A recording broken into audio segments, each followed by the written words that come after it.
You're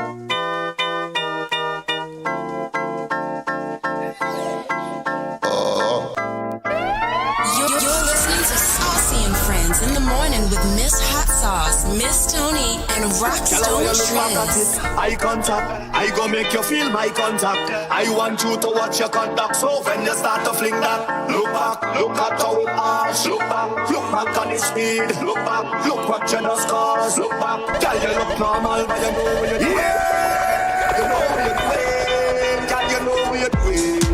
You're listening to Spark FM online. Father, if you send this lady, I just wanna tell you thank you, child. With that miraculous ways, me, I do not intend on leaving that. Well, when you look back at it, eye contact, I go make you feel my contact. I want you to watch your contact. So when you start to feel that, look back, look at how it arch. Look back at the speed. Look what you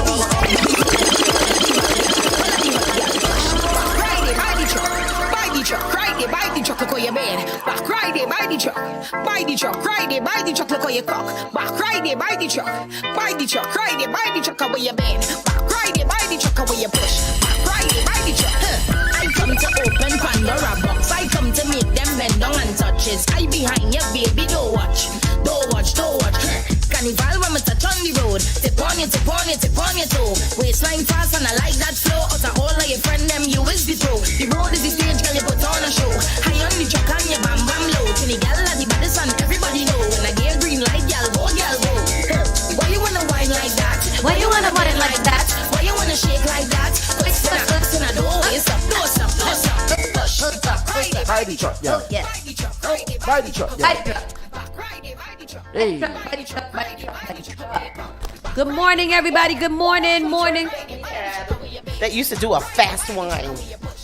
I know exactly who it is. Oh, I know who it is now. You know exactly who it is. It's a very, very quick wine. It's very escaped my mind for rapid. But rapid is what I would call it. Rapid fire. A rapid fire wine. Yes. Good morning, everybody. Good morning. How are you guys doing? How is life? How are you on this fine humpeth day? This is the day of the hump. This is the day that we go out and we get it on and in. It's the top of the morning. It's the top of the day. And we are here at Spark FM to entertain you and guide you through your morning commute and your morning passage through life. Yes. Saucy and Friends, Monday through Friday from 9 to 11 a.m. with Hot Sauce, Rockstone Triz, and Miss Tony B. Knowing. That's me. Tony Benoni. Yesterday, they celebrated the homegoing of Ricardo Drew. Yes. What was it yesterday? Yeah, he went. They had a little parade. They had a wonderful service, lots of singing and artists. It's funny, I was listening to some of it, and he actually has a song that's dedicated. Like I'm sure that he didn't anticipate it, but it's a song that's really kind of dedicated to going home and don't forget me when I'm gone and things like that. So that's when I tuned in. I was like, oh no, I can't watch this. This is sad. Yeah, this is very sad. What? Yep.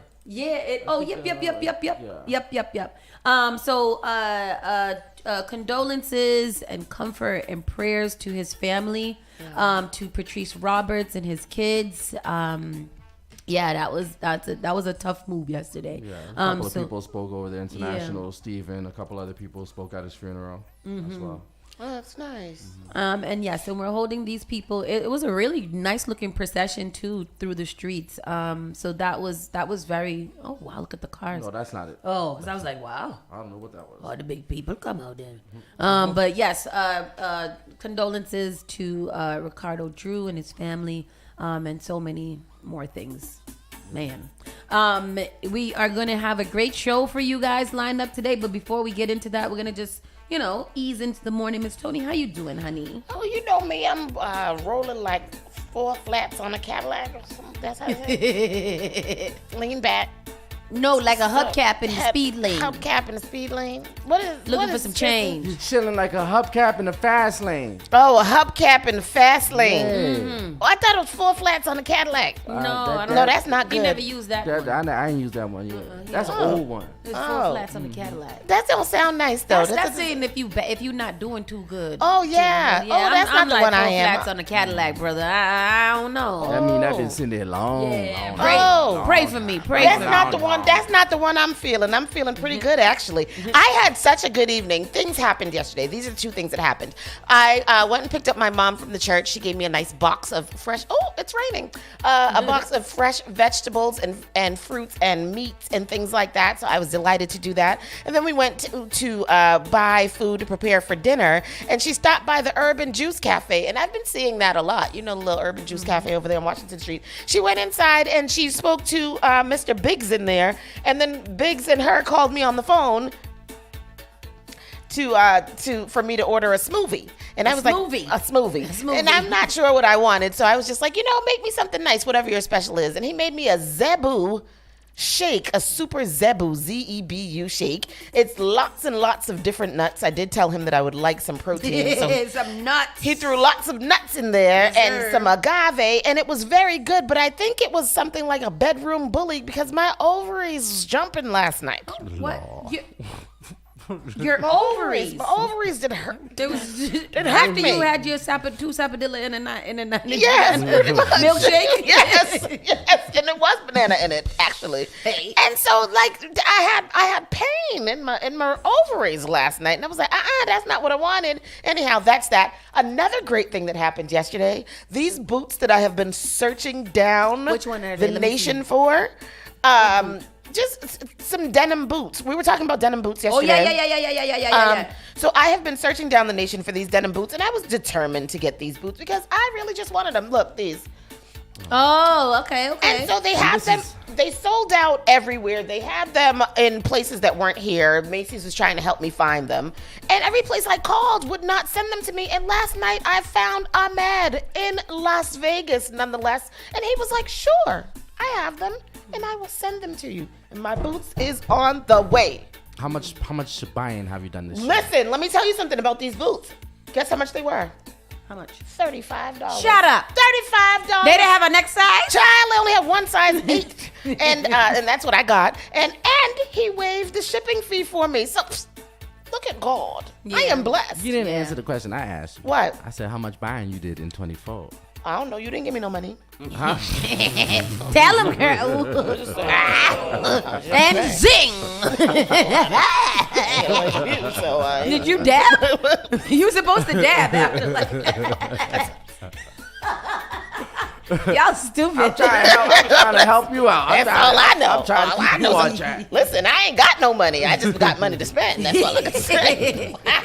Anyhow, so yesterday was a good day for me. We had a very, very delicious dinner. Family dinners are good. I got to start going home more often. They be eating over there. They be eating. Shut up. So and that was nice too. And then my night be going how it goes. Up the dose on the boys' melatonin. Slept for an extra hour. Slept for 3 hours instead of 2, and that's life. Melatonin's not a drug, is it? No. No, it's natural.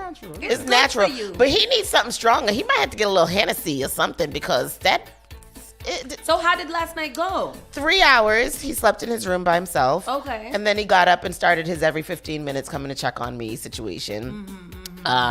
And so finally, 3 o'clock, this gotta stop. Just go to sleep. Just go to sleep. So yeah, that's that. What about you, Sauce? The melatonin stuff though, they said you can only use it for 14 days with the children. So I'm hoping that by the end of the week, if I do like a full week of trying it with him, that it'll get him into a rhythm of just going to sleep. So I'm hoping to use it as a sleep. Why they say aid. you can only use it for 14 days? I think you don't become dependent on it, but it's supposed to encourage you to go to sleep. So. Okay. And We're read working. that book. Yeah. Put your ass to sleep. Yeah. Go to after bed. Go to after sleep. Me, what rairu? I didn't do anything really yesterday. It was a pretty chill day. Just kind of, I'm in the deepness of organizing the back end of business. So, like, that's been a very tedious, long-ass process. Yesterday, I think I had, like, 5 meetings back-to-back. Dang. And it's funny when you have that many meetings and somebody cancels, you're mad excited because you're like, yes, I get to eat. Like, that's how the days go. Like, good, I get to eat something, or I get to rest, or close my eyes, or watch a little program or something, and debrief from whatever. But I have on this nice sweatshirt that my mom, I think, bought, or she don't remember. It says Black AF, Professional AF, but I will knuck if you buck. Yes. And that's my mood. That's my energy. I'm gonna be very professional. I'm gonna be very black, but I will knuck if you buck. There you go. Yes, absolutely. And it's hot today in here. Knock if it's not. It's hot outside. Yes, it's hot. It is hot out. It's hot outside. What do you guys think about that? Because last night we had a monsoon. Well, that's because of the storm front. So the storm front's bringing up some cold air from the south, and this storm front's going all the way from the Gulf of Mexico, going all the way into Canada. So now it's past like the East Coast, and it's brought up some warm air. And I believe in the next couple of hours, the temperature will be going down. Going down? Yeah. Oh, man. It can't stay up like this. I know, but I want it to. Global warming would cause a riot. Oh, my gosh. But I was glad because I got in the car, heat up my car, get in there, ready to, face the cold. And I drove here with the window open. Yeah, which was crazy. I had to crack the window this morning too. All right, did we get into you? How was you no, doing? I did watch a State of the City yesterday. Yes. You did. By Mayor Wu, which was I liked it. It was besides the interruption that she had in the beginning from the protesters. They were over there chanting for Can good. I say that that's my favorite part? 5-10 minutes, and I'm like, she ignored them very well. Oh, she's like a real mom. Like that's a mom skill. Yeah. To be able to hear noise and to blank it out. Like, Yeah. I can't hear you. I didn't understand how they got in the building. So they pose as just regular people. So they'll go through the process of getting the tickets and everything. They're silent as hell.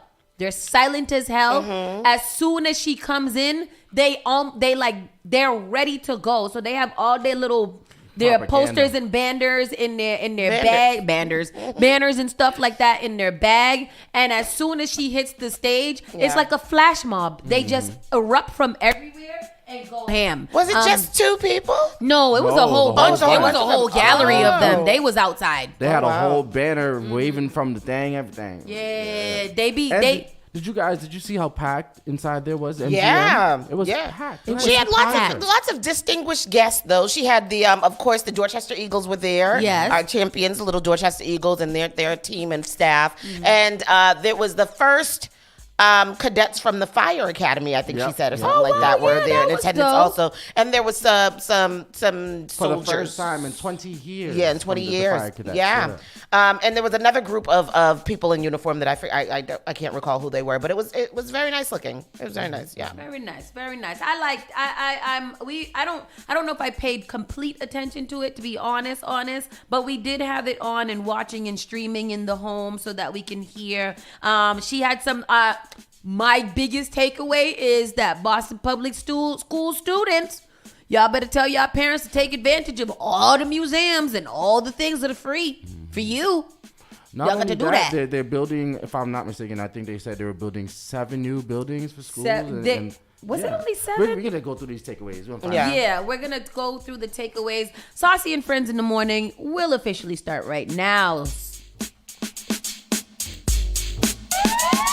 You're listening to Saucy and Friends in the Morning with Miss Hot Sauce, Miss Tony, and Rockstone Triz. The only thing that does matter is great music, and you will find it here. The all-new Spark FM. The all-new Spark FM. Spark FM. Log on to sparkfmonline.com.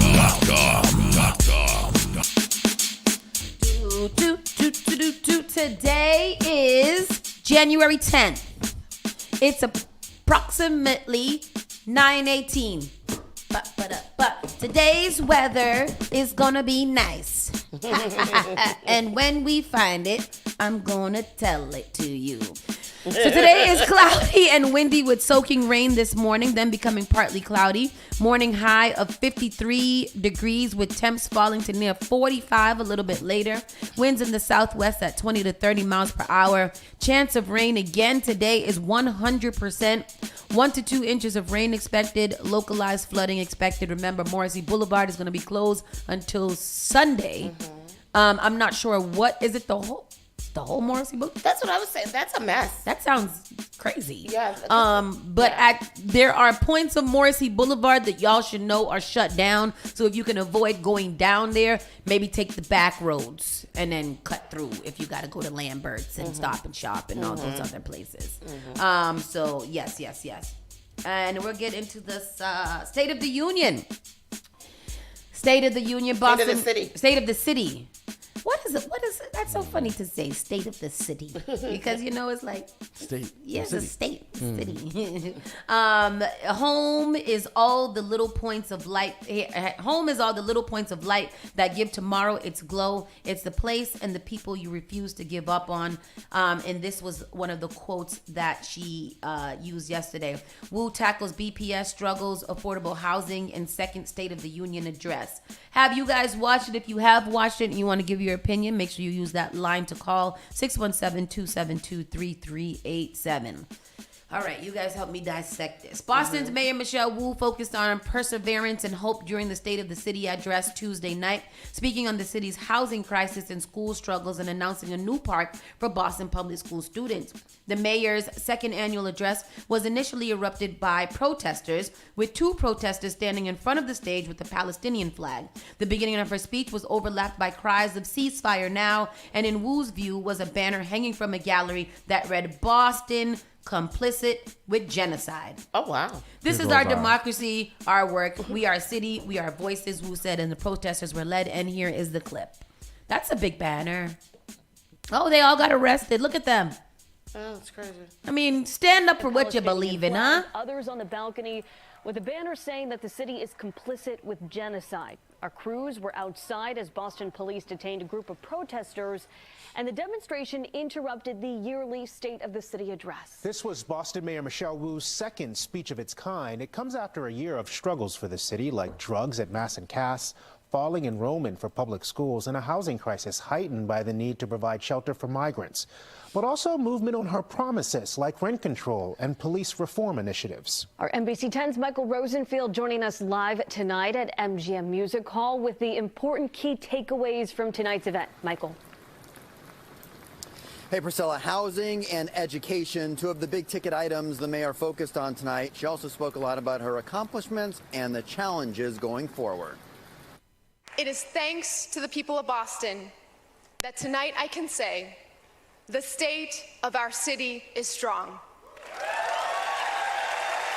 Still in her second State of the City address, Boston Mayor Michelle Wu acknowledged there are challenges ahead. And that starts with housing, because home is a place where everything starts. The mayor says the city approved more than 7,000 units in this past year for future development, and there's new public housing coming online too. But this year, we will identify locations for nearly 3,000 new public housing units to build over the next decade. The mayor speaking of the work that still needs to be done, including at Boston Public Schools. Boston is the birthplace of public education, founded on the belief that knowledge belongs to everyone. But we have yet to deliver on that vision. She touted her accomplishments as well, including Boston's transition to a greener city. And this year, we will introduce zero net carbon zoning to make Boston the greenest city in the country. The mayor's address disrupted by protesters calling attention to the war between Israel and Hamas, unfurling a banner and making their way to the front of the auditorium. Multiple people were arrested and taken away by Boston police. Every voice in our democracy is valued, and I'm really grateful to the staff here for making sure that we could see that, respect that, and also continue to have an event move forward. So the mayor also announced tonight that Boston public school students and their families will have free access to many of the city's cultural institutions like the museums. This will begin in February and will be the first 2 Sundays of every month going forward. Some very good news tonight. We're live in Boston. Michael Rosenfield, NBC 10 Boston. Do you want to know my takeaway? What's your? Did he have to do that part in the rain? He couldn't do it inside. What's dramatic effect? It was like, what? You have to do it for dramatic effect. What I don't like is, what about the kids that aren't in public school? So y'all should, you don't get privileges if you got money to put your child in the private school. You got money to pay for the museums. Oh. Okay, y'all rich people don't need to come over here asking us poor people for our little poor amenities. That's okay. They said Boston Public Schools and their families. So and Noah is already taken care of. Yeah, because if I go, he go. He's my son. Exactly. Sure. Exactly. But still, you rich people do not come over here for our little poor kids. All right? Sure. We in the system, all right? They instead of doing all of that free thing, they should have gave us more food stamps. That's what they should have gave us. They need to give me a food stamp. Shit, I tell you, boy, I tell you. So that was the State of the Union yesterday. For me personally, I feel like Mayor Wu is a disruptor. I feel like she is pissing a lot of people off because she's not going to do the same thing. And I think that this is a game of politics too. Like, I can do as much as I can do, and I'm going to stand by what I do, but I'm going to still play this politics game. So she'll get tore up a lot in her upcoming years as she, starts to campaign. And again, I believe that she's going to have a lot of opposers. Wu compared to Walsh.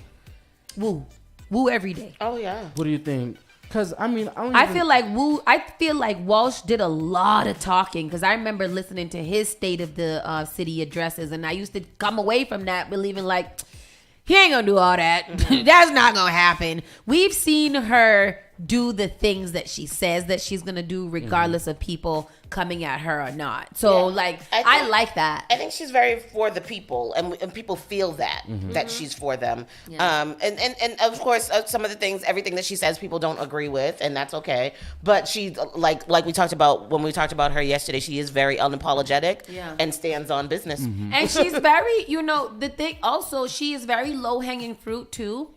Because she is a woman, and because she is a woman of color, and because she also is a transplant, people believe that she can't, they give her a lot of hell for a lot of things that she can't do anything about. And her age. They give her a lot of shit for things that she cannot help. And I think that she really is, her whole image is disrupting of what Boston historically looks like. So I think she's definitely made the city more inclusive. Something that we haven't seen in a long time. A lot of people, especially minorities, feel like they're being heard for the first time in a long time. And I didn't know that she was an intern for Menino. Oh, was she? I didn't know she was an intern 6, because she's only about 12 now. She might be 38 now. Yeah, I think she's 38. Yeah. So she was an intern for him back in the day. So I think she definitely learned a lot from him.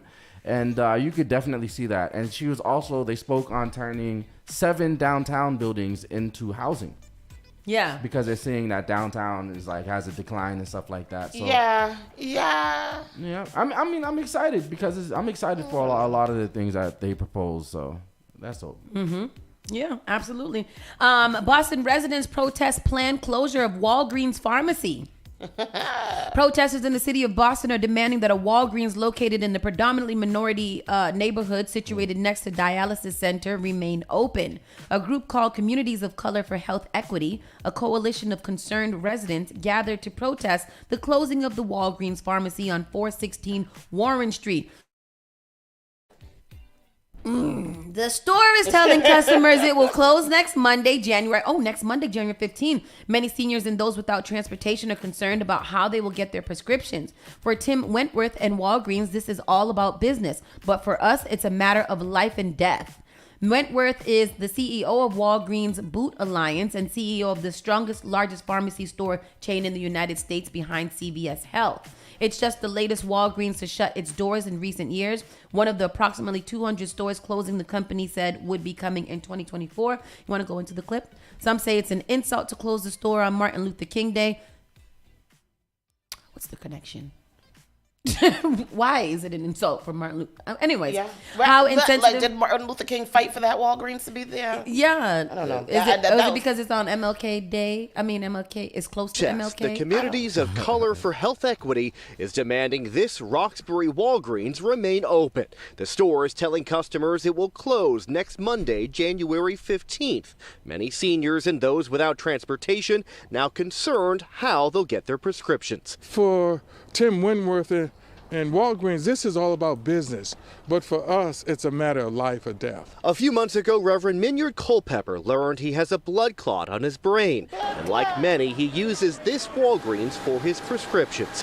It's just the latest Walgreens to shut its doors in recent years, several in black and brown communities. And some say it's an insult to close on Martin Luther King Day. How insensitive. The history of this building is that my godfather, Donald Sneed, used to have a bank here. It was the first blank bank in New England. So this group of organizers hand-delivered this letter to the Walgreens area corporate office in Marlborough today, demanding Walgreens delay the closure. Let's work out a plan. Let's work out a realignment that's a win-win for everyone. In the past, Walgreens has said it's closing 200 stores nationwide this year, citing changing buying habits. It's offering customers use another store a mile away or mail-order prescriptions. But for some, it's an uphill battle to keep this store open. We tend to get this kind of information when it's almost too late. We reached out to Walgreens for an updated statement, but have not yet heard back. There's another protest planned here for Friday at 4 p.m. No, black people just don't look for the information. Two things. Two things. That Walgreens is a disaster. It is. It is. Let's be very honest. Let's if we're be gonna sit honest. here, Yeah. it has to go. It's what does CK say that? It's dickable. It's ridiculous. I don't know. That Walgreens is a problem. Despicable. Especially the pharmacy side of it. Yep. That pharmacy don't never got your prescriptions in the first place, and if they got them there, you gotta wait 30 to 45 minutes Even to get the if you prescription. called it in before or sent it in before or Even whatever. if they text you and say it's ready, Yes. you gotta go Yes. and wait Yep. 45 minutes to get the damn thing. Yep. So it's gotta be fixed. You gotta make it work. Yep. I don't believe that they should not fix it though. No, I think they should fix it. That's what it is. Yeah. Or put another pharmacy, a CVS or whatever you got to do. But there needs to be some type of situation where the people of Roxbury could get their prescriptions. There was a nice place to do it.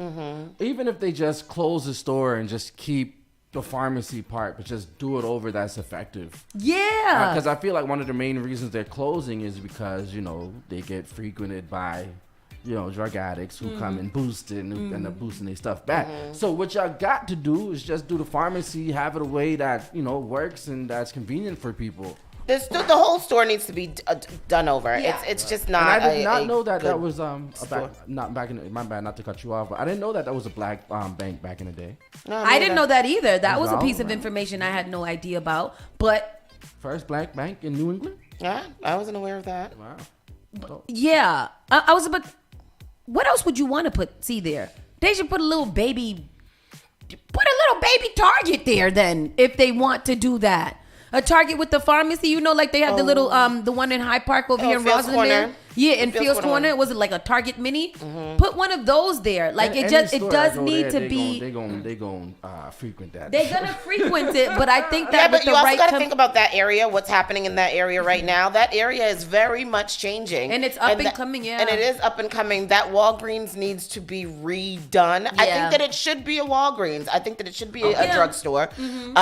But it needs to be redone and fixed up. Because it's gross. It is. Somebody in the comments said gross, and I think that's really just a really great word for it. That's one of my friends. Like last time I was in Boston, you were sick. I got you some medicine. That place is a shit show. Like it is. It's a nasty. Yeah. I don't think that if I'm sick or I believe gentrification is very interesting because gentrification is never for us. It's to move other people in. However, I never really have a problem with the upgrades that they make due to gentrification, especially if you can stay in that neighborhood. Because we don't, like our stuff be so run down that's why people don't want to be here. Mm-hmm. But if we made we that living in the community should be the ones who are asking for those upgrades to our facilities and our places. Absolutely. It shouldn't be other people coming in and being like, oh, this Walgreens sucks, we need to move it. Long time ago, we should have been protesting that Walgreens long time ago so that they could fix the damn store, not keep it open. You know, like. Janet said they should give the space to Popeyes because Popeyes is too big for where it is at the Washington Park Mall. Janet, you not lying either though. Like Janet, you're dead ass serious because that Popeyes is also a disaster. It should be back and full. Right, because it is too small. Yeah. And that's why, because that Popeyes is, is the hood Popeyes. Coincidentally, that Marshall's over there is the good Marshalls. It's the good Marshalls. It is the good they give Marshalls. You all of the good name brand. They got the good stuff in there. Yeah, so that area is not bad. It just needs, there's a lot of things in that area that need to be fixed up. Did NAACP still there? Yep, they're in the mall. Yep. What else is in there? There's a lot of hair stores. Price Right. Price Right. It's not a bad mall for a hood mall. Yeah. We just got to get it a little bit better. Yeah, we just gotta fix it up. Cablevision still in there? Huh? Cablevision? Is it? They don't got Cablevision no more, but there is one in there. You know what they should have in there is a shoe cobbler. They should have a shoe cobbler in there. Did they used to? I feel like they used to. I don't know. I feel like they did too. Are the hair supply stores still in there? Oh, and they got a Foot Locker or Eblins or somebody. I think in it there might too. be Snipes now. Snipes. Catherine Ford said, "Are there natural remedies that people can take that most cannot be drug dependent on pills? Beetroot, elderberry, bush leaves, etc." I mean, some of these people is on too many drugs to find the right natural one of them. And there are natural remedies like that. However, a lot of people still depend on Walgreens and things like that to get their elderberry syrup or to get all of these things. They don't know about these natural herbs and places, things that we have around the city, or they don't have transportation to get to them. I think this Walgreens here is just, as they said, it's right in the middle of the Black community, and it's very convenient for a lot of people, especially in that area, especially in light of the fact that they did close the Walgreens that's located there down in Dudley Station. So what is the closest one to them after that would be the one down in Eggleston, right? The next Walgreens, closest Walgreens? Yeah, I guess so. Yeah, so, and there's a lot of elderly that live in that area. That's Roxbury, a lot of old homes, people who have just been there for a long, long time. So I think that's what it is. It's just a really, really convenient location for a lot of people. Yeah. Logan says, check your flight with more than 100 delayed flights amid rainstorm. So we did tell you last night was crazy. Did you guys hear it and see it? That wind was winding last evening. The wind and the waves. Oh. Yes. Come on. And the wind, the waves, and the atmosphere. Something. It's a Bible quote, a Bible scripture, I believe. The wind and the waves obeyed him. Obeyed him. Hello. Hallelujah. Glory. Glory. Jesus. I am delivered. Delivered. So it was crazy yesterday. I woke up to use the little girl's room around 2 a.m. And I was like, oh, wow, let me go back to bed so I don't miss this sleep. Yeah. This good sleep that comes along with this type of weather. Let's go to this clip here so we can see some of what Boston looked like yesterday. I'm not going to download no app. So another storm is coming to Boston. Instead of snow, high winds and rain are expected to throw travel plans awry on last night. Boston Logan said to check flights for delays and possible cancellation. As of 5 p.m. yesterday, there were 136 total delays in and out of Logan and 33 canceled flights, according to FlightAware.com. JetBlue and Cape Air have canceled 8 flights, according to the site. JetBlue has more than 40 flights experiencing delays. The Delta Airlines had delayed 30 flights. Some arrival times into Logan are delayed more than an hour, while departing flights from Logan are expected delays up to 3 hours. The National Weather Service reported max wind gusts over 50 miles per hour on Tuesday night, with the Cape and Islands region reaching about 63 miles per hour. Boston is expected to get 2 to 3 inches of rain. Local meteorologists are saying that the heaviest rain and wind is expected to fall It was expected to fall last night from 11 p.m. to 7 a.m. Into Wednesday morning. And today is supposed to be some rain too, but I don't think it's supposed to be as bad as it was yesterday. And the rain started late yesterday because we did know that it was going to rain or that this storm was coming. And all day I was like, when is the rain going to start?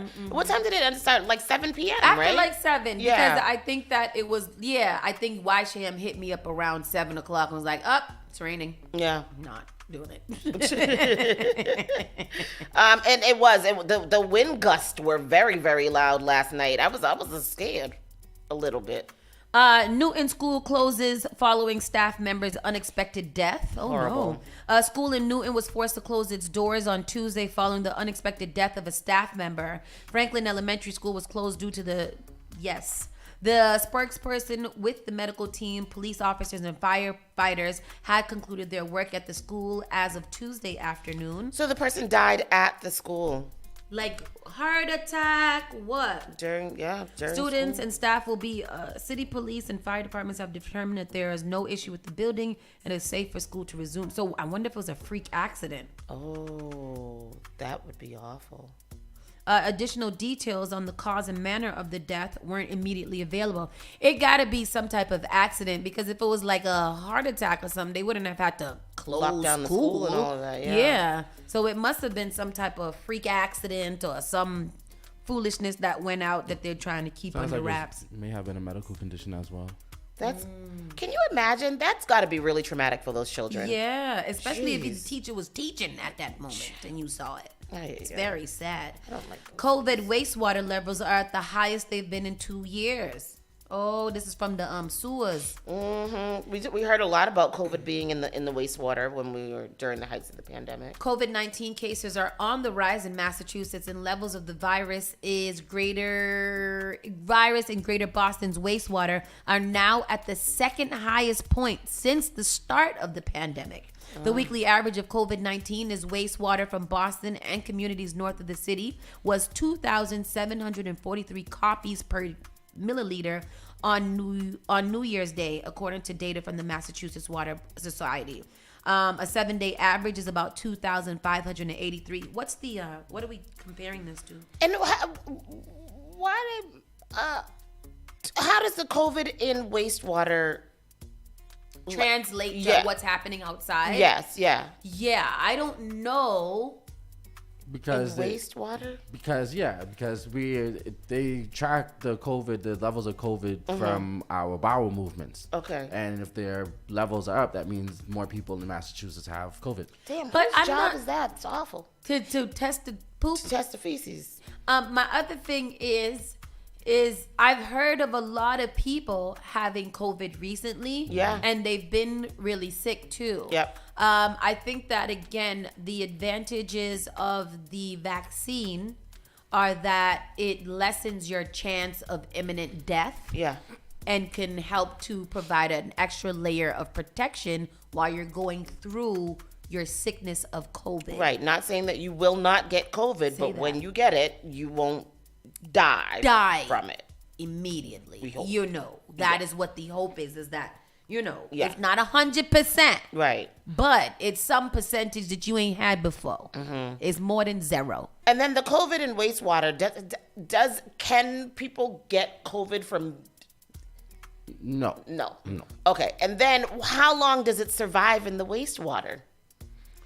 Good question. So let's see. For example, I don't think it says any of that. Those numbers make a sharp uptick even after December, an early warning sign of a potential surge. However, the current wastewater figures are still just a fraction of what they were during the January 2022 Omicron surge that overwhelmed emergency rooms. Yeah, that Omicron. was bad. That Omicron We was got bad. the Omicron. Yeah, we did. Yeah, that was terrible. Mm-hmm. For example, on January 3rd, wastewater levels reached a 7-day average of 8,553 copies per liter.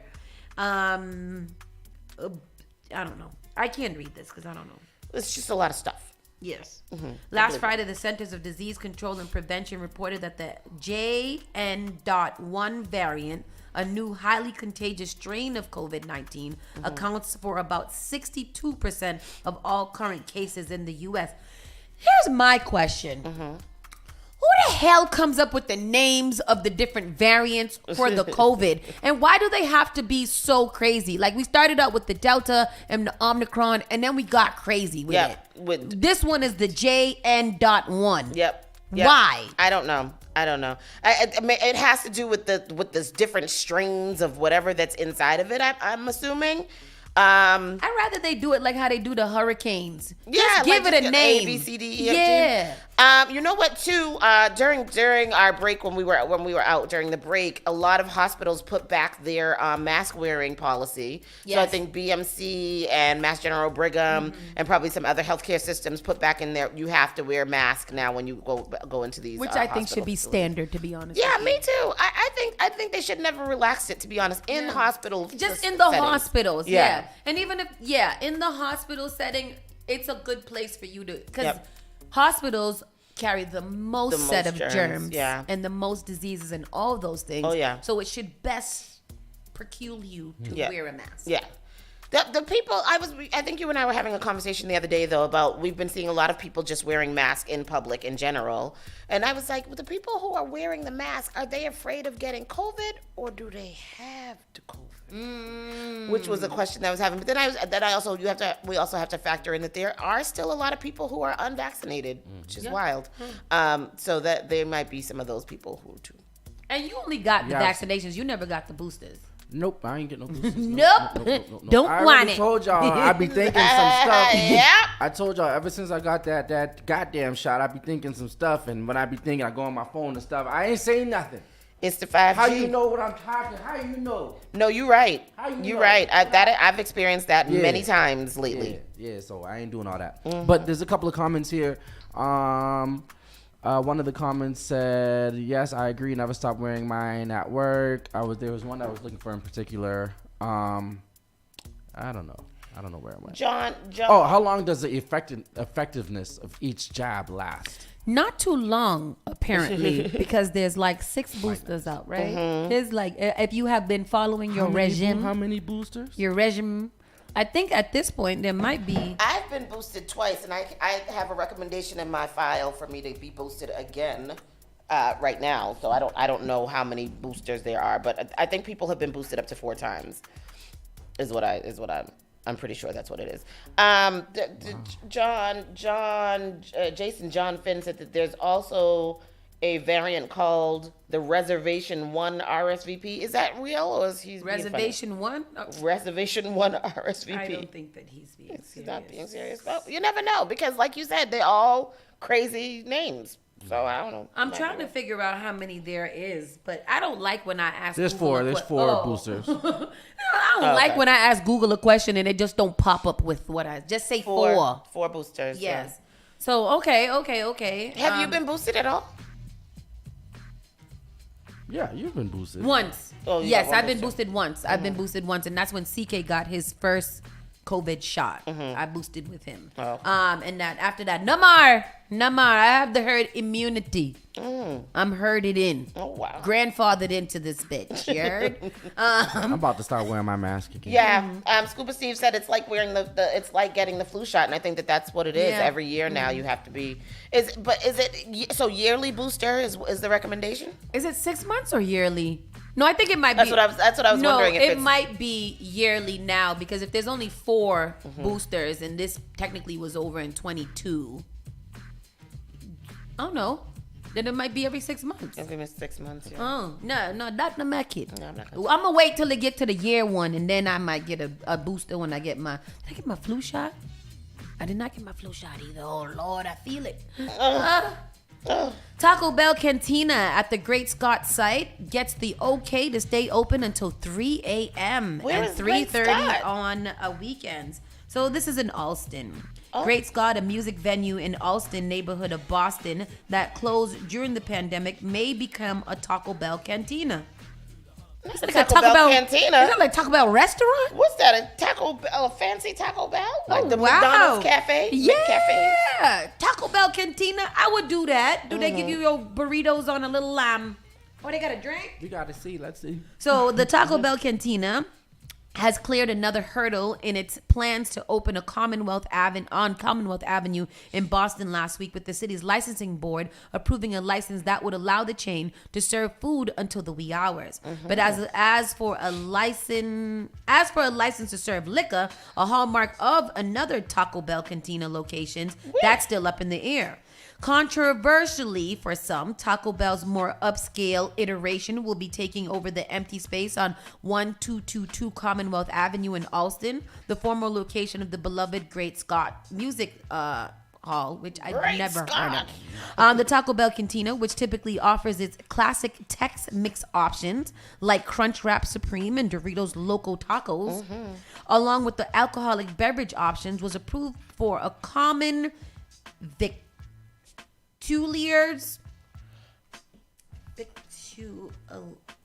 a common license to serve food. The restaurant would be allowed to remain open until 3 a.m. Sunday through Thursday and 3:30 a.m. Friday and Saturday. This sounds dope. An upscale Taco Bell? With drinks. Open till 3 in the morning. Boston's licensing board also approved a 7-day wines and malt liquor license for the restaurant. Okay, but it's contingent on whether one of the city's notoriously scarce liquor license becomes available. If the restaurant is able to snag a liquor license, closing time for alcoholic beverage would be 1 a.m. Okay, because I was going to say, they're not going to serve the drinks until 3:30. The store would be located less than a mile away from 2 other Taco Bell Cantina restaurants. Where? One near Boston University's campus and another in Coolidge Corner. Both of those stores have opened up shop in the Boston area in the last 3 years. The latest Cantina's location announcement also struck a chord for some people online. This is wrong on so many levels. Viva Great Scott, one ex-user said. Sir, what? We have 3. What is the problem? What does it look like? A Taco Bell Cantina. I'm trying to find some videos. I think that 3 in that area is too much. It actually just doesn't make a lot of sense. Yeah. So I'm not really sure why there would be 3 Taco Bell cantinas in the same area. Right. Like, why you can't just go to one of them? My next question is, what is the problem? Those are college areas, so they're probably always full. What is the problem with the liquor? Like, why can't you just not have why is there only a limited amount of liquor license? Like, what is the that I can't serve alcohol at a restaurant, period, without having to, like, what is the restriction on the limit of liquor license? Liquor license. I don't know if I ever asked But they that. opened them up, remember? They're still fighting. They're still fighting to yeah. open them up. But, like, why is the fight so hard? Like, what is the disadvantage to having more liquor licenses for restaurants? I would like to know that. Because if we have that it's not saying that we don't want to increase people drinking or whatever. But if there's going to be liquor stores on every corner that's open till 11 o'clock, right? What is the difference? Why can't I go sit down and eat something and have a drink instead of just taking the bottle to the head? And is the liquor store the license that you need to have a liquor store different from a liquor license that you need in a restaurant? Yes. And why? Yeah. One is selling, one is consumption. One is selling the liquor and one is drinking the liquor. I mean, that makes sense. Yeah. Logically, it makes sense. But still, what is the I would feel like there should be less liquor stores. Yep. Then there should be of the higher end licenses that people have to actually, like, because when you have these licenses, I'm pretty sure you have rules and stuff, like you can't serve over 15 drinks to one person and things like that. So liquor store, I could buy 15 cases of liquor and sell them at 1 o'clock in the morning to all of my friends. Oh. Why you ain't supposed to say? That's what they do. I seen other people do that, not me. Allegedly. Yeah, I agree. And my argument would be that it would be better for you to have it in restaurants than to just be selling it to people like that. Like, yeah. So I don't know. That's very interesting. Yeah. So we'll ask. We got Mayor Wu is coming in here, I believe. She's in here again. Yes, she's coming in next week, I believe. Yeah. And some other people from the city will be coming in here in the next couple of weeks, and we're gonna ask them these these questions. Next Wednesday, we will have Mayor Wu on the platform. Mayor Wu will be on the 17th. On the 17th. And we'll let you guys know in due time to get your questions and all that stuff lined up so that we can go for it. And I'm going to tell y'all right now, y'all protesters don't come around here with that bullshit. We ain't nobody got time for that. We don't treat kindly the protesters. Right. We do not negotiate with protesters. Right. I believe in the right to protest. Just don't do around here, though. Don't do around me. Right. On Sunday night, one motorist decided to risk life and limb, not to mention other drivers' lives, speeding on 93, going the opposite direction. What? Did you see that? No! Going the opposite direction on the expressway in the middle of inclement weather. Geesh, luckily, as far as we know, no one was hurt. Tristan's gonna pull up the clip and we will get into that because I be wondering about y'all sometimes. Yeah. Go back to, this one right here. Bone time. What? The bone time.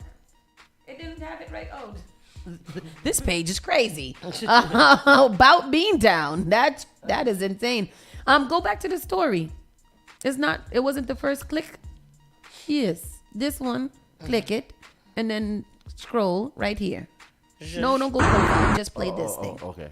Hold on. We're gonna you're going 35. How much they was going? Fast. They was going very, very fast in the opposite direction in bad weather. Yeah. So was it suicide? I don't understand. Suicide like this don't make no sense to me. Yeah, because you're Who you trying to take endangering out? other people really, really badly.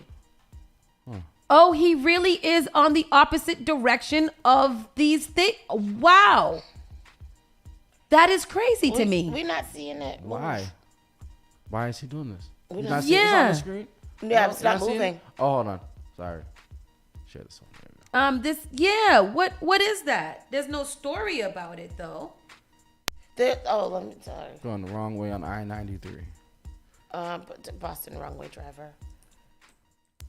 Yeah, I'm sorry, everybody. I'm just trying to find the rest of the story. Did they get him? Did they apprehend them? there was a Like, whole what story. happened? I'll find it. You can continue. So the I-93 wrong-way driver stopped in Milton with help from MassDOT plows. Boston, Massachusetts State Police said they utilized several MassDOT plow trucks to help stop a vehicle wrong-way driver Sunday night in the Boston area. It happened around 9:15 p.m. Sunday night. About 10 people called 911 to report the driver going south on the northbound side of the Interstate 93 in Boston. According to callers, the driver had nearly hit multiple ongoing cars.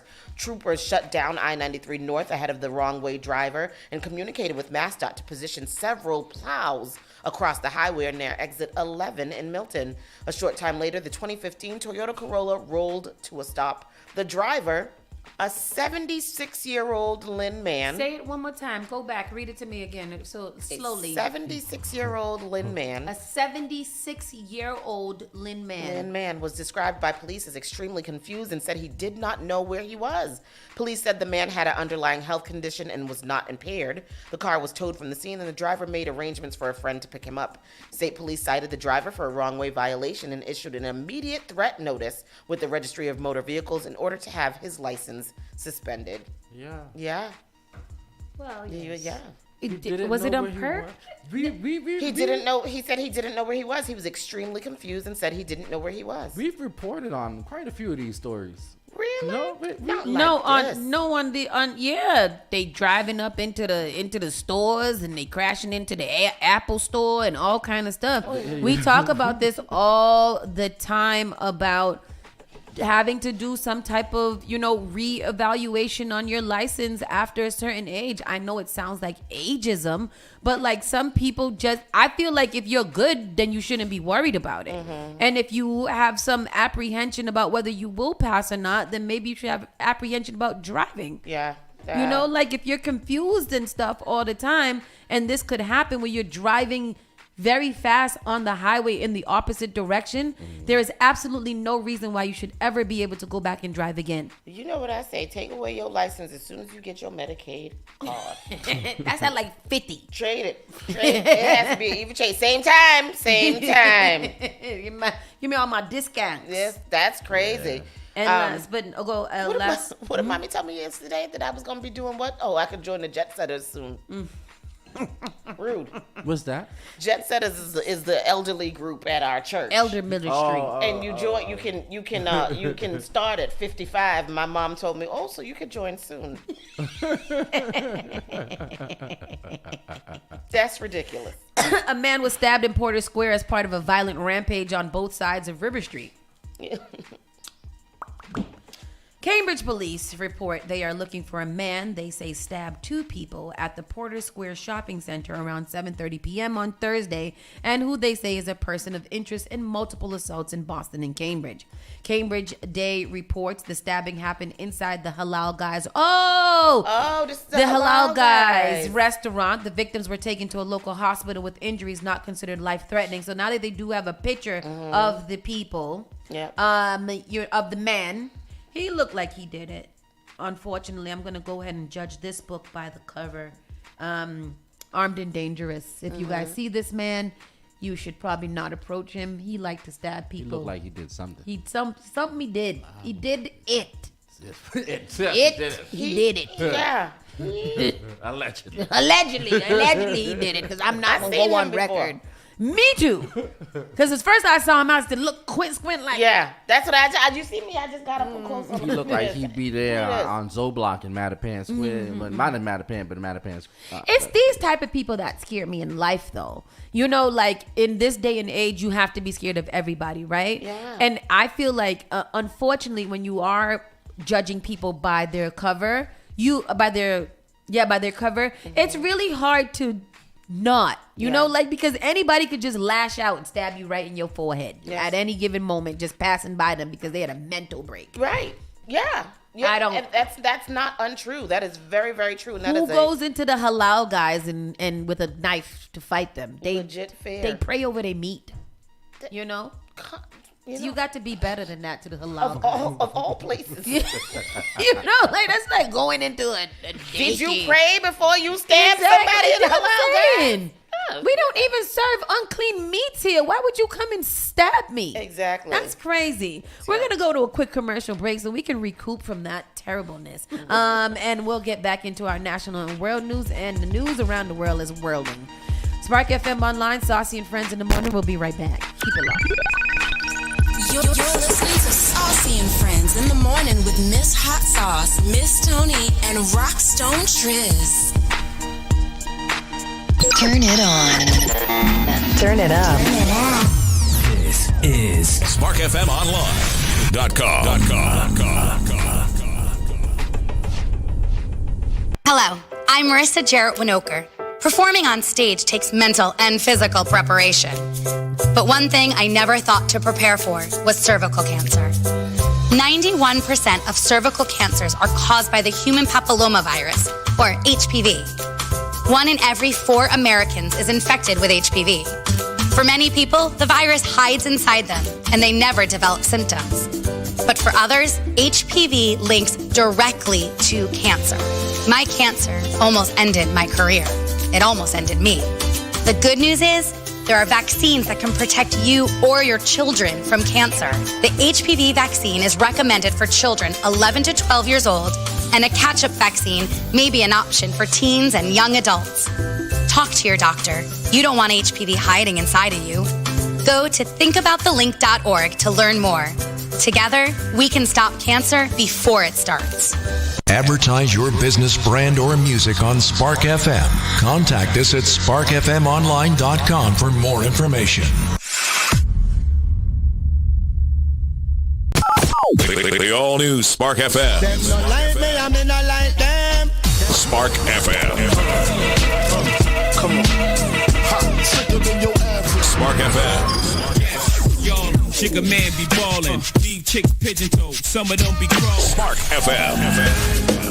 Oh gosh, it's me again. New England's #1 urban Caribbean music. Radio. Spark FM.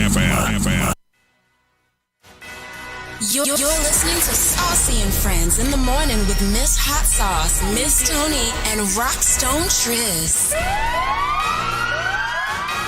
Oh,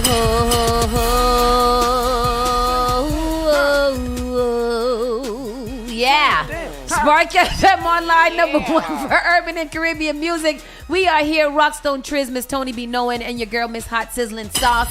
And it's time to get into our national and world news. Miss Tony, what you got for us? 1 second. Good morning, handsome cut paste. What? Cut what? Are you mass texting? No, that's not. That's terrible. That's terrible. Terrible. Everybody say the same thing. You gotta say the same thing back. Grand Rising, beautiful queen. Oh, I hate a Grand Rising ass nigga. Anyhow, DeSantis and Haley face down on the Iowa GOP debate. Urgency could spark fireworks. So there's only 2 people left that are running on the Republican side.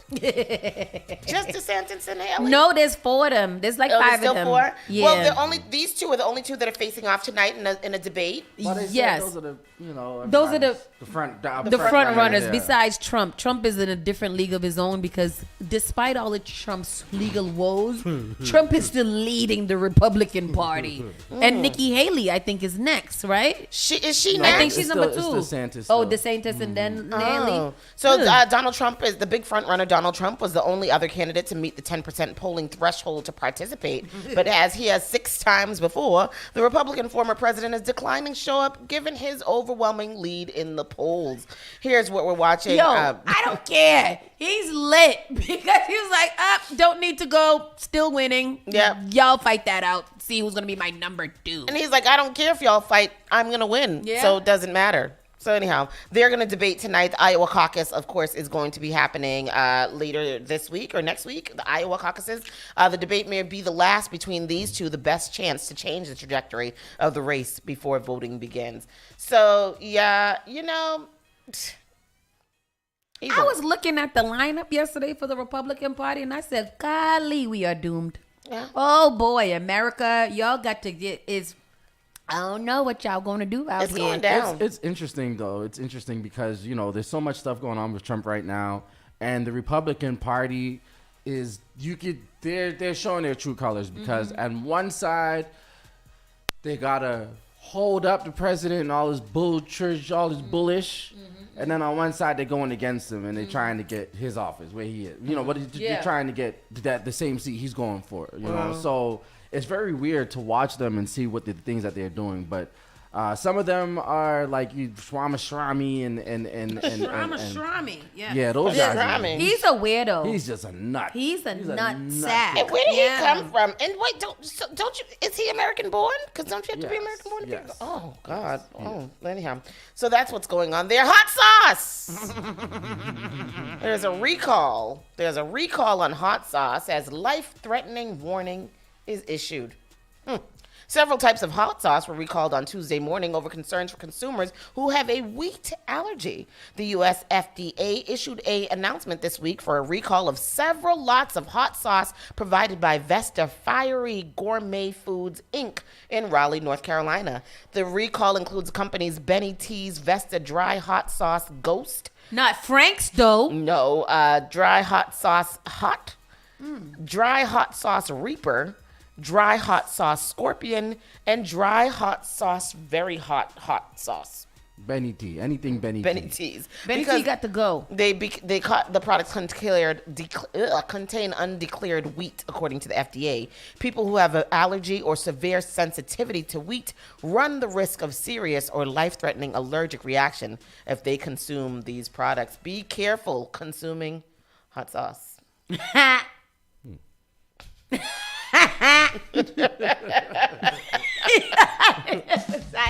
mean, yeah. Caution. Life-threatening, life-changing. Yeah. Benny's. Bless y'all heart. That was Bless y'all heart. Bless y'all heart. A New York City high school students forced into remote learning as 2,000 migrants sheltered in their school instead. Nearly 2,000 migrants being sheltered in a tent shelter in New York City are being transferred to a nearby high school where the students will have to pivot to remote learning due to the disruption it is causing, sparking outrage from residents and local politicians. Yo. Because what the... What? What? You taking the children out of their school to put migrants in their school? We just now are recovering from the children doing Zoom school during the COVID, and you putting them back in the Zoom school and taking away their school. Taking away their building. I'm not saying that the people don't have a right to live somewhere, but we got to. I don't know. Yeah. Either America's going to have to give some aid to some of these countries to build a little city for the migrants who want to migrate out of their country to a small country, or I don't know. That's my plan. I don't know if that's going to work. Well, good evening, Brett. New York City Mayor Eric Adams says he has not gotten any FaceTime with President Joe Biden about the migrant crisis since early last year. Now Adams and other sanctuary city mayors are forming a coalition pleading for financial and legislative assistance.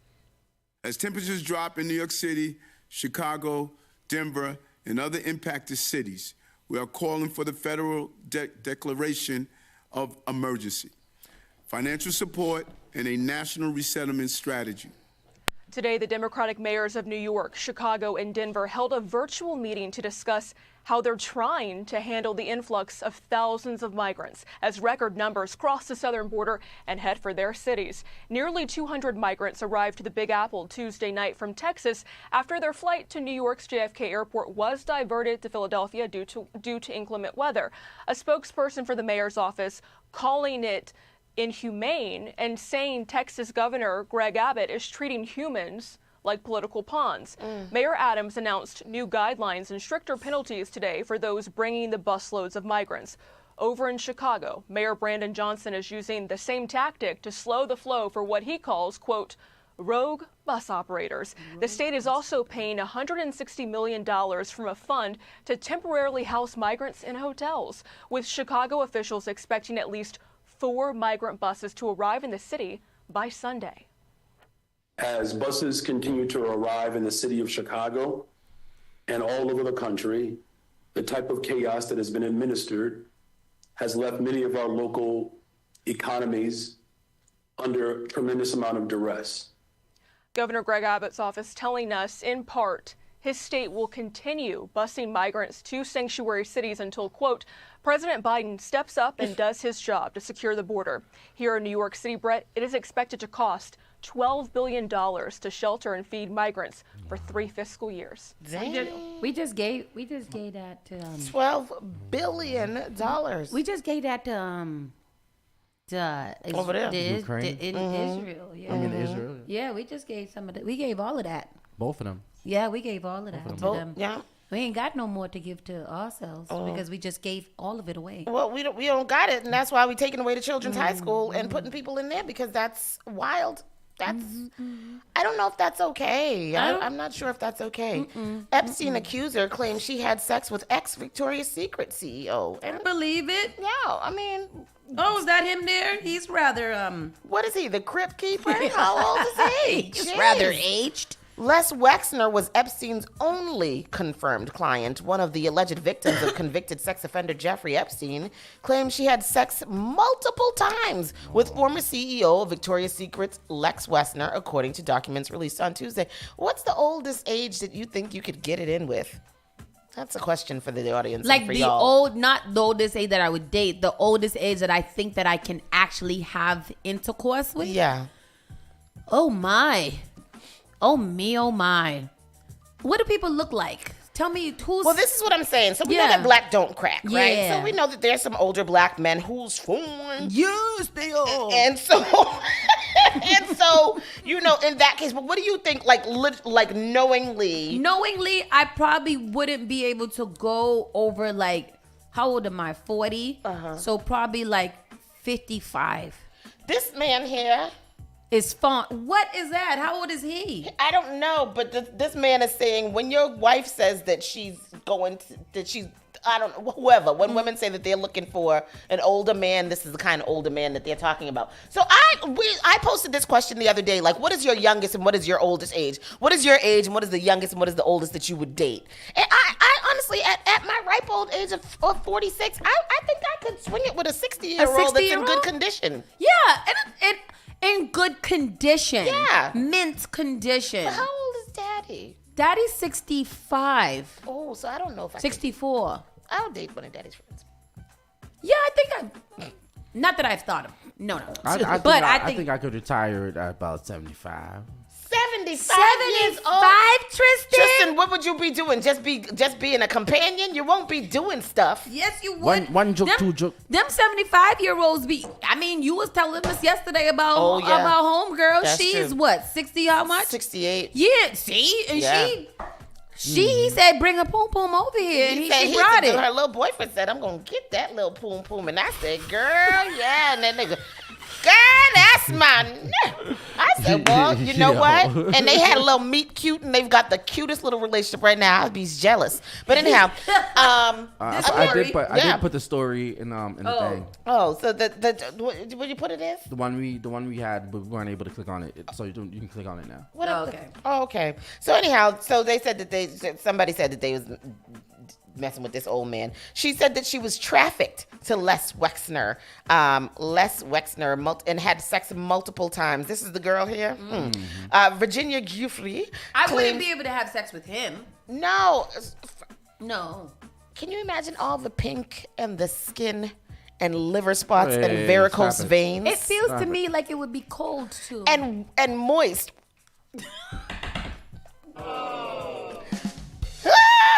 She said, no, that ain't the one. That ain't the one. He might have given you the best time of your life. Child, got time for that. He take out his dentures. Kilo. And the explosive claim is from Giuffre's deposition from a 2015 lawsuit that involved allegations against Epstein associate Ghislaine. In the deposition transcript obtained by TMZ, Giuffre, I'm just going to call her Virginia, claims she had sex with Wexner several times and estimate it possibly happened more than 5 times. Wexner is the former CEO of Victoria's Secrets, and in 1987, he hired Epstein to work as his financial manager, with Wexner granting Epstein power of attorney over his massive fortune. Wow. Also in the deposition, Virginia says she wore different types of lingerie for Wexner, adding it was Maxwell who set it up and it wasn't Wexner's request. Asked specifically if it was Victoria's Secret, Virginia said she didn't recall the exact brand that she wore. She also claims that she met Bill Clinton twice and Al Gore once via Epstein, but doesn't say that she had sex with them. Wexner has not been charged with any crimes relating to Epstein and Maxwell. After Epstein's 2019 arrest, Wexner claimed he severed ties with Epstein in 2007 and denied knowledge of Epstein's crimes. The Epstein drops have continued this week, and more names are being mentioned in the ongoing doc dumps. I think they're up to the 4th document dump now in with Epstein's associates list or whatever like that. Nasty people. Oh God! But back in the days, it must have been terrible. Yeah. Back in the days, these women didn't have no type of say over their damn thing. So, and Jeffrey Epstein was a pimp. Yeah, and not to be in comparison, but what's the difference between what he did and what Diddy did? Well, Diddy's beating on these women and abusing them. So he had an added layer to his nastiness. Jeffrey Epstein was just he was the manager. He was a pimp. He was, yeah. And what's the difference between what he did and Heidi Fleiss? Remember Heidi Fleiss? Mm-hmm. The Hollywood madam? Mm-hmm. When she had, where is she? What happened to Heidi Fleiss? This is only a problem because what was this girl, like 17 at the time? Oh, was she? I don't know. I think she was a young girl. I don't know, but...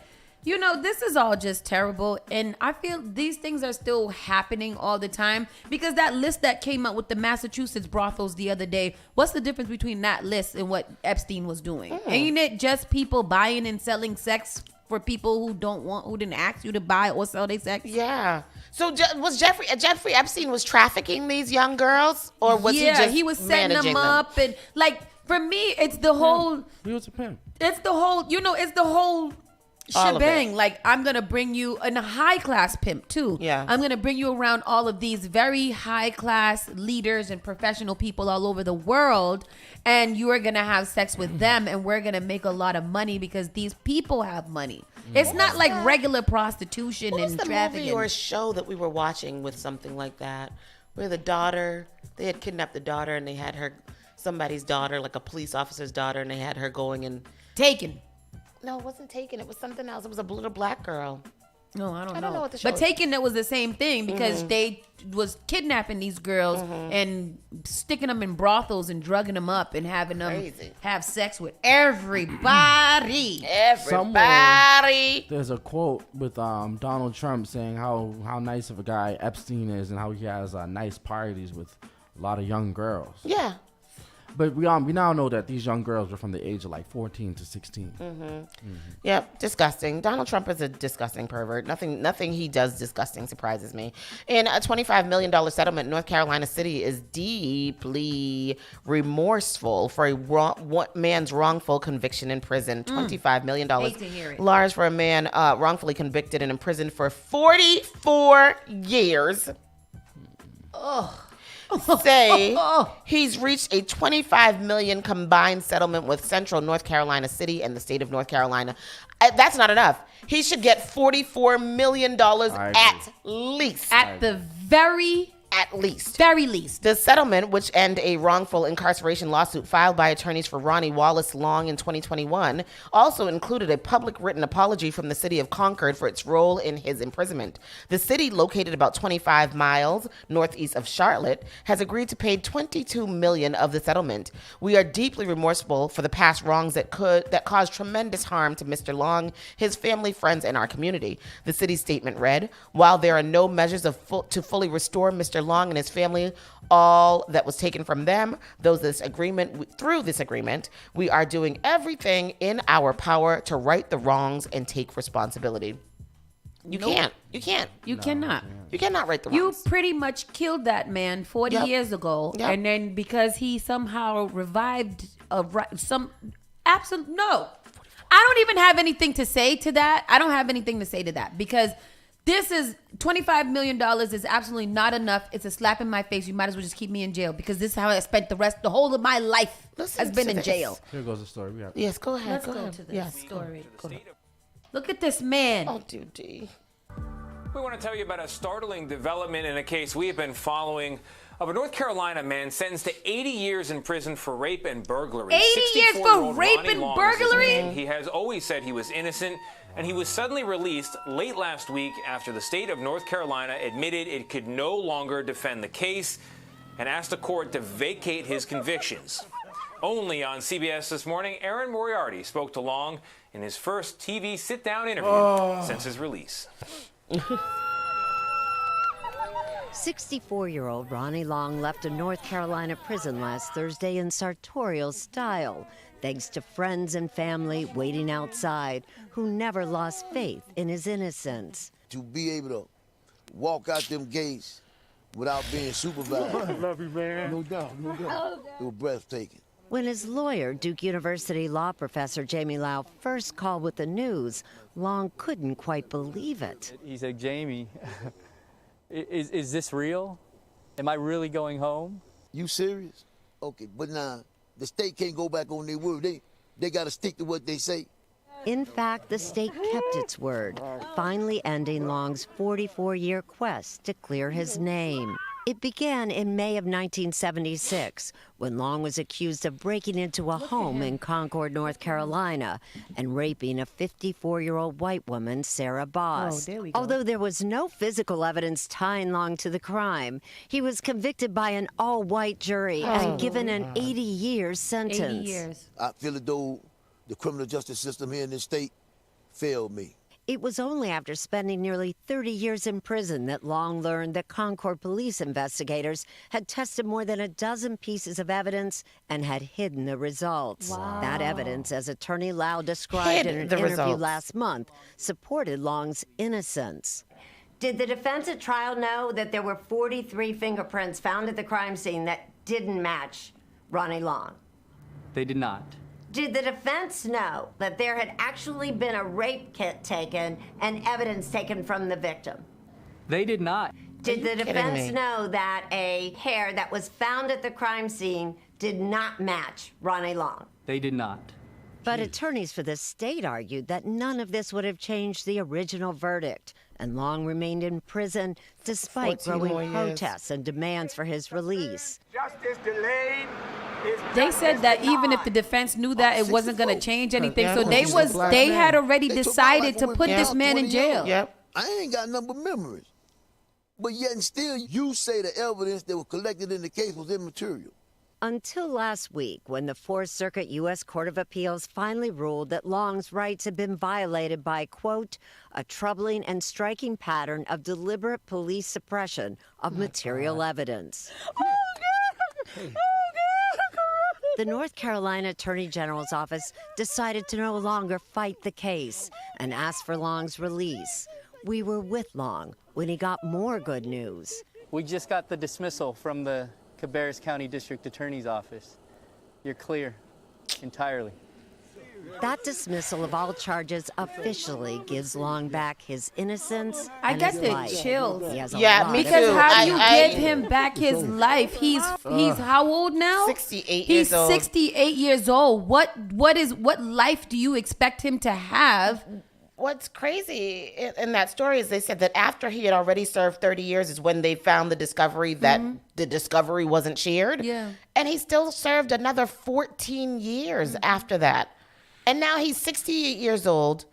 I just hope that, like, whatever it means that he just lives his life to the fullest. Like, do all the wildest, vacations, craziest, buy a crazy car. Do whatever you want to do. Yeah. Do whatever you want to do with that money. Spend it all in, randomly. Like, who cares? Just buy random That's things. hurtful. I do not like that. And they said that this defund that police. Yep. Defund for whatever the meaning is that y'all don't like. Defund it in that way. That's crazy. How many other people do you think they did this to? How many other cases do you think are going to come out most now? of the I won't say most, but a lot of black men that are in the system now do not need to be there. Yeah. And these cases, as we get more progressive in this city, these cases are going to continue to rise because of the fact that more of this bull crap is going to be uncovered, that these people did not belong there. You tested 47 fingerprints and not one of them was that man. He wasn't probably even in the house. Yeah. And served 44 years of his life in prison. 44 years. It's nasty That's work. his whole life. Yeah. That's his whole life. I hate Nasty. it. I hate it. 25 million is not enough. He needs keep suing. All of the Sue millions. everybody all the time. Greenland startup begins shipping glacier ice to cocktail bars in the United Arab Emirates. What does that mean? Nothing. I was trying to get that. Oh out yeah. before you- Okay. Oh, sorry. They're sending pieces of glacier to the bars for people to use in drinks. I don't want it. Just Okay. give me the friggin' ice. And don't charge me extra because I got glacier ice in my cup. Oh, a Houston rapper, Viper, has allegedly kidnapped a woman and tortured her in his garage for 4 to 5 years.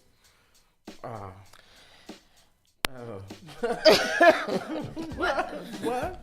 What are we reading? A Southeast Houston man was arrested on Thursday after being accused of kidnapping a woman and holding her captive for 4 to 5 years at his home. According to the news, the 52-year-old man, Lee Carter, also known by his stage name Viper, is currently being held in Harris County Jail on a $100,000 bond. Houston police made the arrest on an outstanding aggravated kidnapping warrant after receiving a tip that a woman was still in the residence, having performed a welfare check at the Perry Street home back in April. Court documents detail that officers went to the home on April 7, 2023 for a kidnapping in progress and heard a woman's voice coming from a window of the home. Now new at 6, a Houston... Dude, because I want to... somebody tell me about this. Me too. What's happening here in this video clipping? Show it.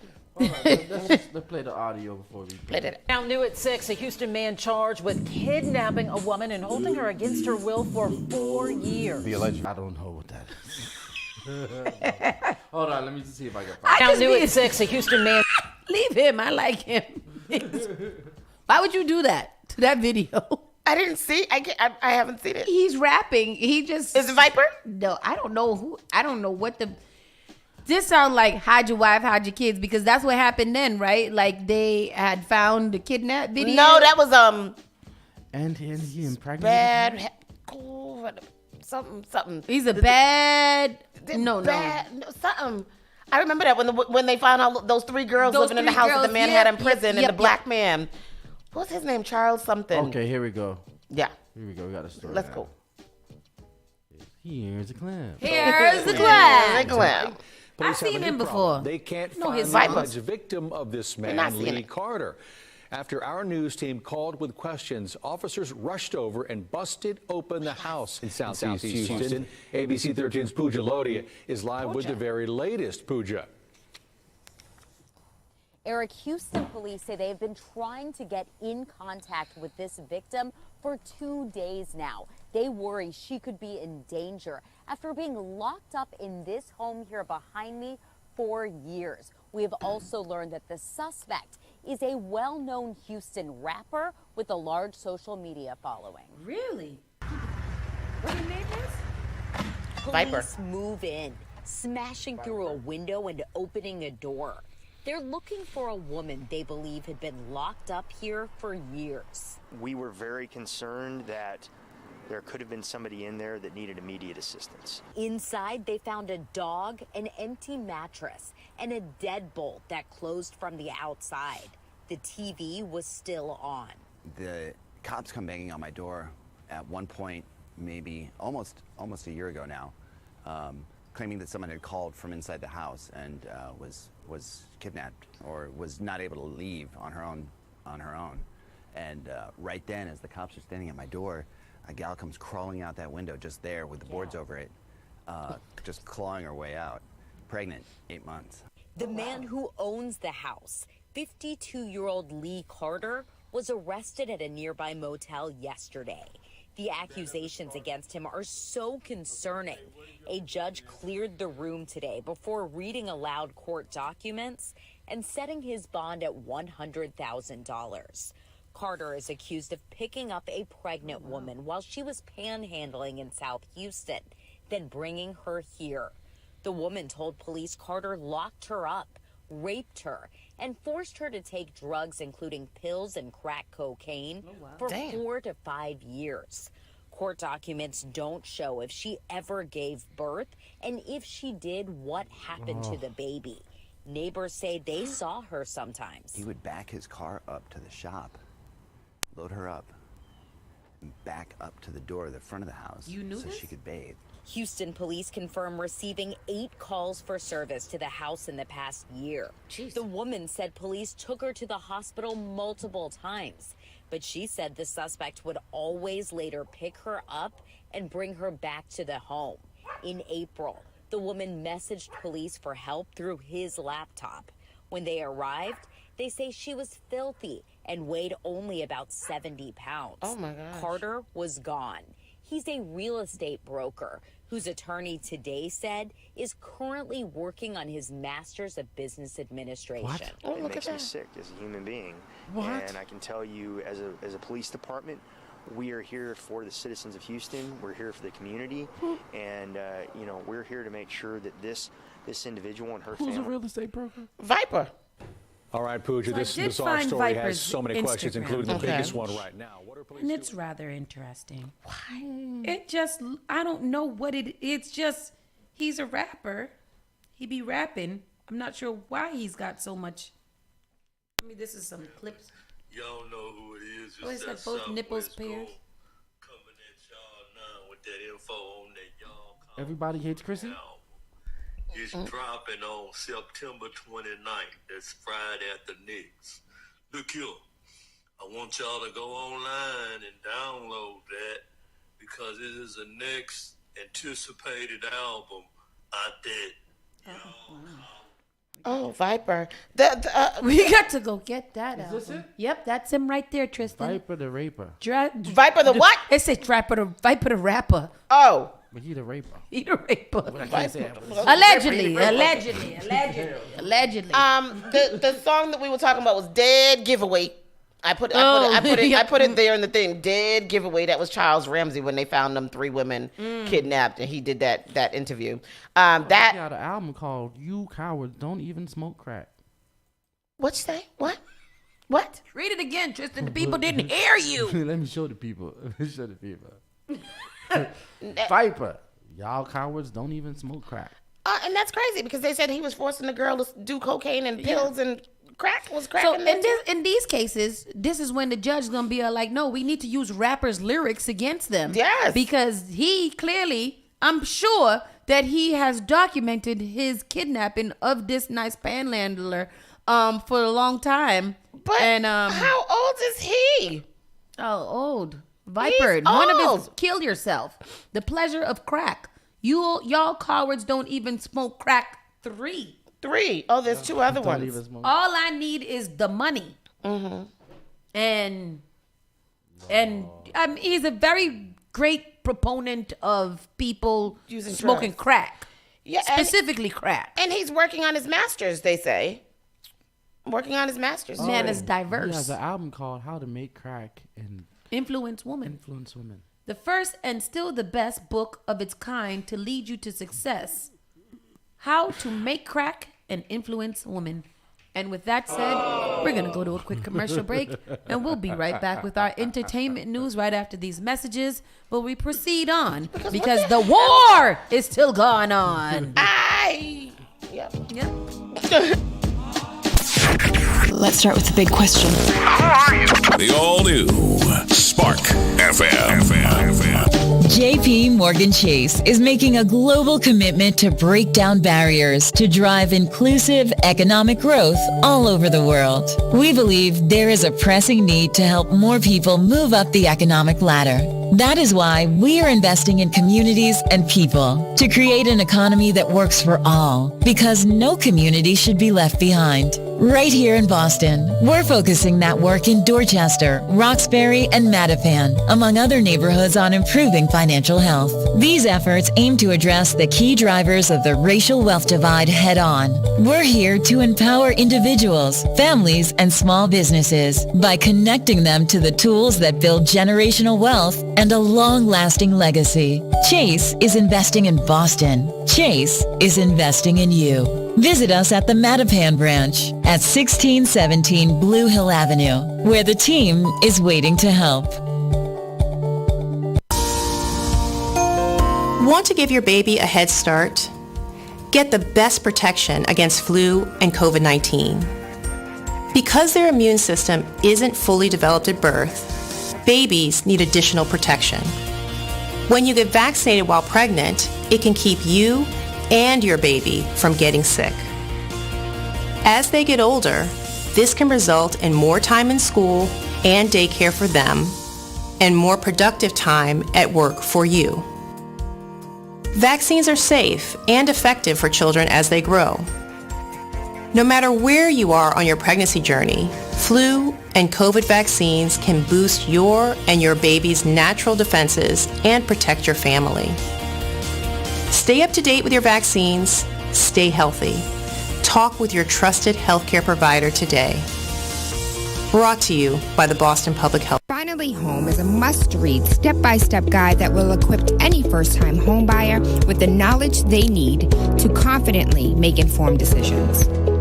This book provides answers in simple and clear terms to most, if not all, of the questions you may have about credit, home ownership, and generational wealth. Finally Home equips the reader with the confidence to be engaged with the home buying process without feeling vulnerable or exploited. Tailor-made Real Estate Easy is not just a catchy hashtag.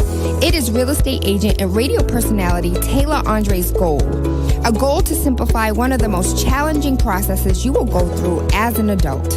A goal to educate you properly on credit and teach you the strategies to finding the home of your dream. It is not just a good book or an easy read. It is the secret to a seamless home buying experience.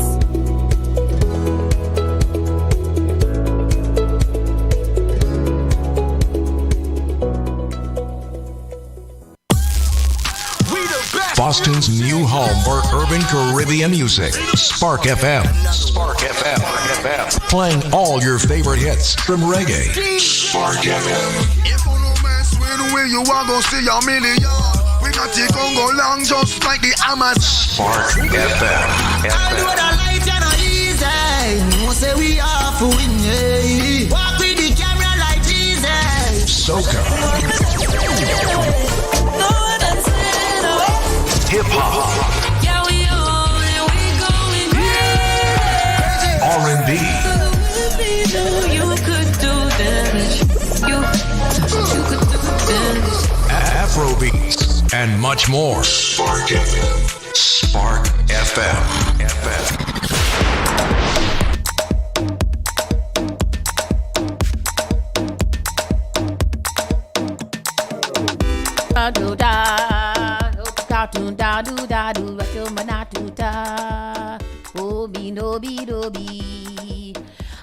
It's time for our entertainment news. If you are just tuning in, this is Spark FM Online, Saucy and Friends in the Morning.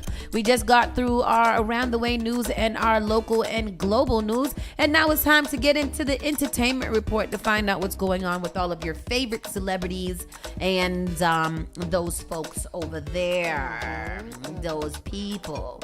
Let's see, we're starting off with Coretta Scott King. Yes. His daughter is taking shots at Jonathan Majors. Why? What they do? Because and over the weekend, Jonathan Majors gave his interview. Oh, yes. In which he did bring up Coretta Scott King again. Oh, yes, because they wanted, you remember he wanted the white woman to act like Coretta Scott King. Oh, yes, and Michelle Obama. Oh, yeah. Coretta Scott King's daughter appears to be taking a swipe at Jonathan Majors after the actor name-dropped Dr. Martin Luther King's widow in his first interview since being found guilty of assault and harassment.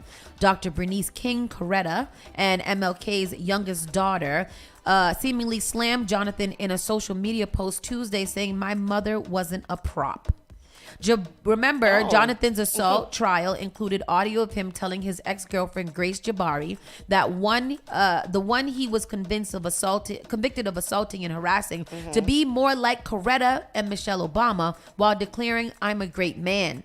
Majors again invoked Coretta's name in an interview with ABC, which aired on Monday, in praise of his girlfriend Megan Good's unwavering support during the trial. Jonathan said of Megan, "She's an angel. She's held me down like Coretta. I'm so blessed to have her." I think that's a problem at this point. Are you serious? He said that? He did. I absolutely think that is it's an insane problem that he does not realize is gross. Why you keep comparing all these women to this lady? Why are you doing that? But to me it sounds to stupid. me it's not even about comparing her. It's about comparing himself. Like, why do you feel like Why you should do you be? think that you are anything along the lines of Martin Luther King? Say that, Tristan. What say is it. wrong with say you? it to You're me in my actor. face. Actor. Act play your role and stay in your lane, bruh. I'm so confused by that. Why would you say that? You know that was a point of contention and controversy in the first place. Why would you use that reference again? What, are you stupid?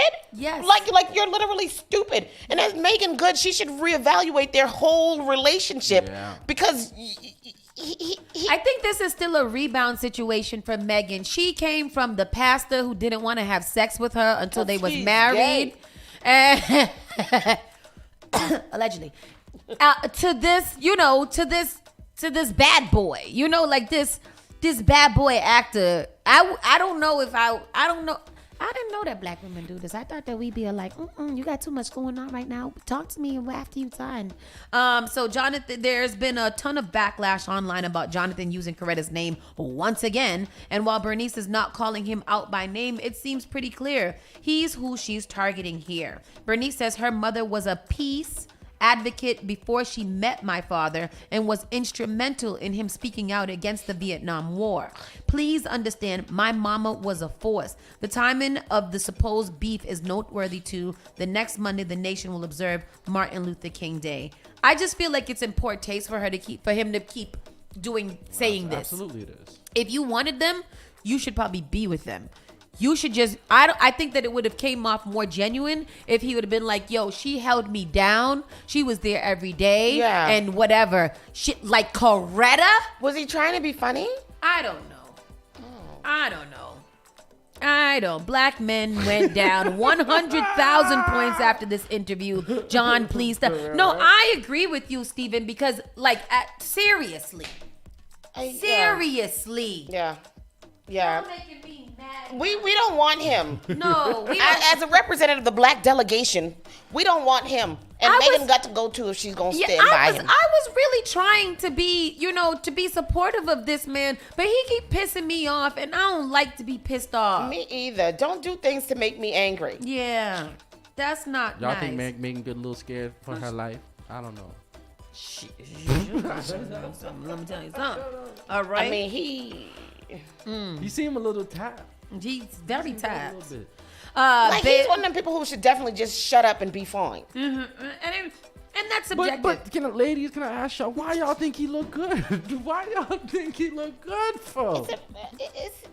Cat Williams said, when the hell did y'all start liking black features on black men? Cut it out. I know, because he does have some very black features. He's got a strong nose. And a 4C hair. Full lips. Full. Yeah.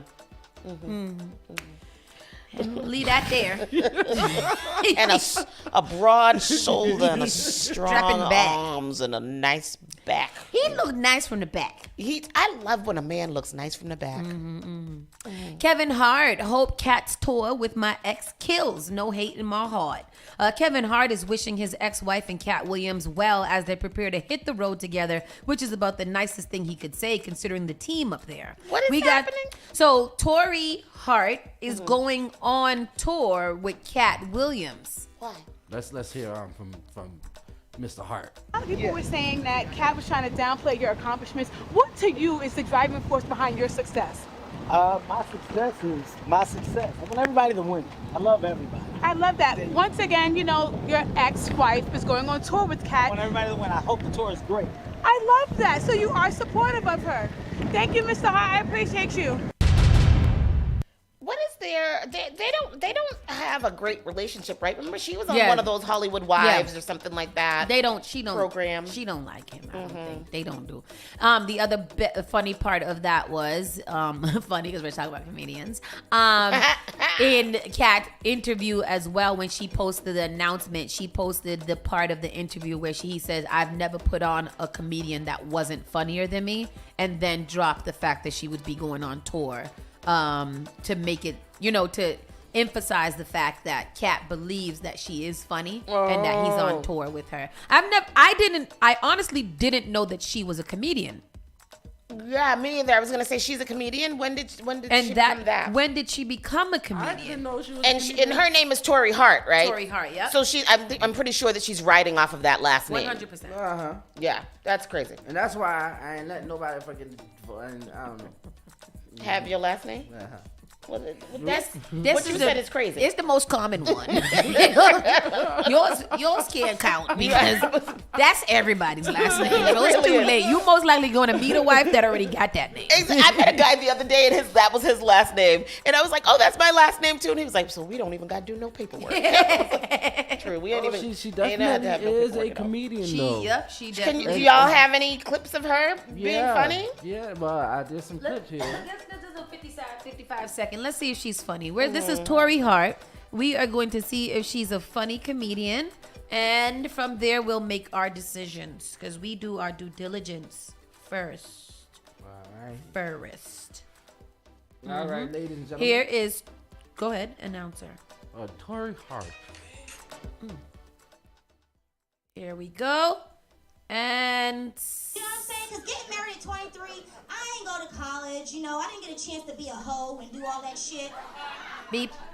So, trying to date at 40 and do hoe shit, it just don't work. You can't do the same hoe shit. Like, these bitches out here, they hoeing to another level. You know what I'm saying? I'm trying to hoe with this old pussy. They like, we don't want that shit. Beep. I'm like, you don't want this old pussy? It's still Beep. Oh. All right, Tori, you have a nasty mouth. Yeah. She's got a potty mouth, and you're somebody's mother. Yeah. All right, Darius. No. Maybe that was only a 55-second clip. We can't really judge a comedian based off of that clip, so we'll let her rock out. And if Cat Williams comes to Boston, I'm definitely gonna go. Oh my God. Kevin Hart here this weekend. Yeah. I've seen him quite some time. Kevin Hart tour, they are advertising it as all new jokes. Mm-hmm. So I'm excited about that because I've seen him twice in person before and I was able to recite at least half. Do you guys find it interesting that after Chris Rock slapped that he was here, and then after Kevin Hart thing is here, after the Cat Williams Boston thing is one of those cities though that you most likely gonna put on your tour and we gonna come in, we gonna happen. I don't know what I'm saying. I don't know. I think it's interesting. A lot of people said during this whole Cat Williams things that I was trying to think back to when we've seen comedians go after each other, and I think that it was such a big deal because I don't think that we've seen that. Have we seen that? Like to this point where like a comedian is exposing comedians? They usually are very problematic to the audience. Yeah. But they're usually between each other. I feel like from what I see, they're usually pretty. So you have groups of comedians. I feel like a lot of the comedians, like, so you have like, the older groups, and so there's like probably three groups. You have like the older groups, the veterans, the Steve Harveys, the Cedrics, and those people. Then you have like the other Kevins group, and Kevin. No, Kevin Hart. I would even put him with the older group, with the his veterans. comedy. Yeah, I would put him with only because of the amount of work that he's been able to produce. Yeah, his catalog. Yep. His catalog, yeah. And then you would put Kevin Hart in, like, he would be like a B comedian, supposedly. But like, they've always had problems. You've always heard comedians going back and forth with each other, stealing jokes, all that foolishness, arguing and fighting on tour. Yeah. So and for people that know comedians are probably some of the most miserable people. They have to be, because in order to be that funny, you have to be able to see life from a completely different perspective to make it funny. Yep. So I do believe, I fully believe that comedians are most likely some of the most miserable people. And that's why I love Dave Chappelle so much. Because his storytelling and his deliverance, like, he just has such a warped way of thinking, but it's really, really smart. Like, like that. You know what, Dave? You're right. You got that. Cat Williams did a live, what was it? Was it yesterday? That he did with somebody else? Willie D from the Ghetto Boys. Well, oh, is that who it was? Oh, this year Halloween fell on the weekend. Anyway, so I was watching it, but it was literally the same things that he was saying on Club Shay Shay. I had to stop listening after a little while because I was like, this is the same old, same old. And coincidentally, Kevin Hart is coming out with a movie on Netflix, another Netflix movie by Kevin Hart coming out on Friday. This Friday. Okay. Those are just little notes that I had. No, that's good. In comedian news, still there too. Gary Owen said he made more doing hip hop squares than in receiving minimum wage for work he did on the Steve Harvey's talk show. Jason Momoa and Lisa Bonet settled divorce day after filing. One day. That's good. That's how you're supposed to do it. But I thought they were getting back together. I love them were together. working on it. They were working on it. They were, ever since they made the announcement, they were working on it for like a couple of months. But I guess they was like, no, but damn. She's aging interestingly. What is that? Is that good or bad? It doesn't. I won't. How old is she? Let me start She's there. old. She's old. Late 50s, I'm sure. So this doesn't seem black nut crackish to me, and I'm guessing that's maybe her counterpart, because she's not. She's 56. Yeah, she's still beautiful. I think she's not aging as slowly as Yeah, I would assume. She's probably like a vegan or something. Yeah. Oh, I can see that. I can see that. She needs a little bit more of a carb. Oh, yeah. According to this thing, she was married to Jason Momoa, to her Wikipedia, until 2022, but that's not true. You know who is aging beautifully? Lenny Kravitz. Her ex-husband. He is. He's literally going backwards. It's very interesting. Damon Dash fights to lower child support payments. How much he got to pay? Because who had to pay the other day? Nia Long and Ime. She gets $32,000 a month now for child support. He makes $450 million a year. Oh no!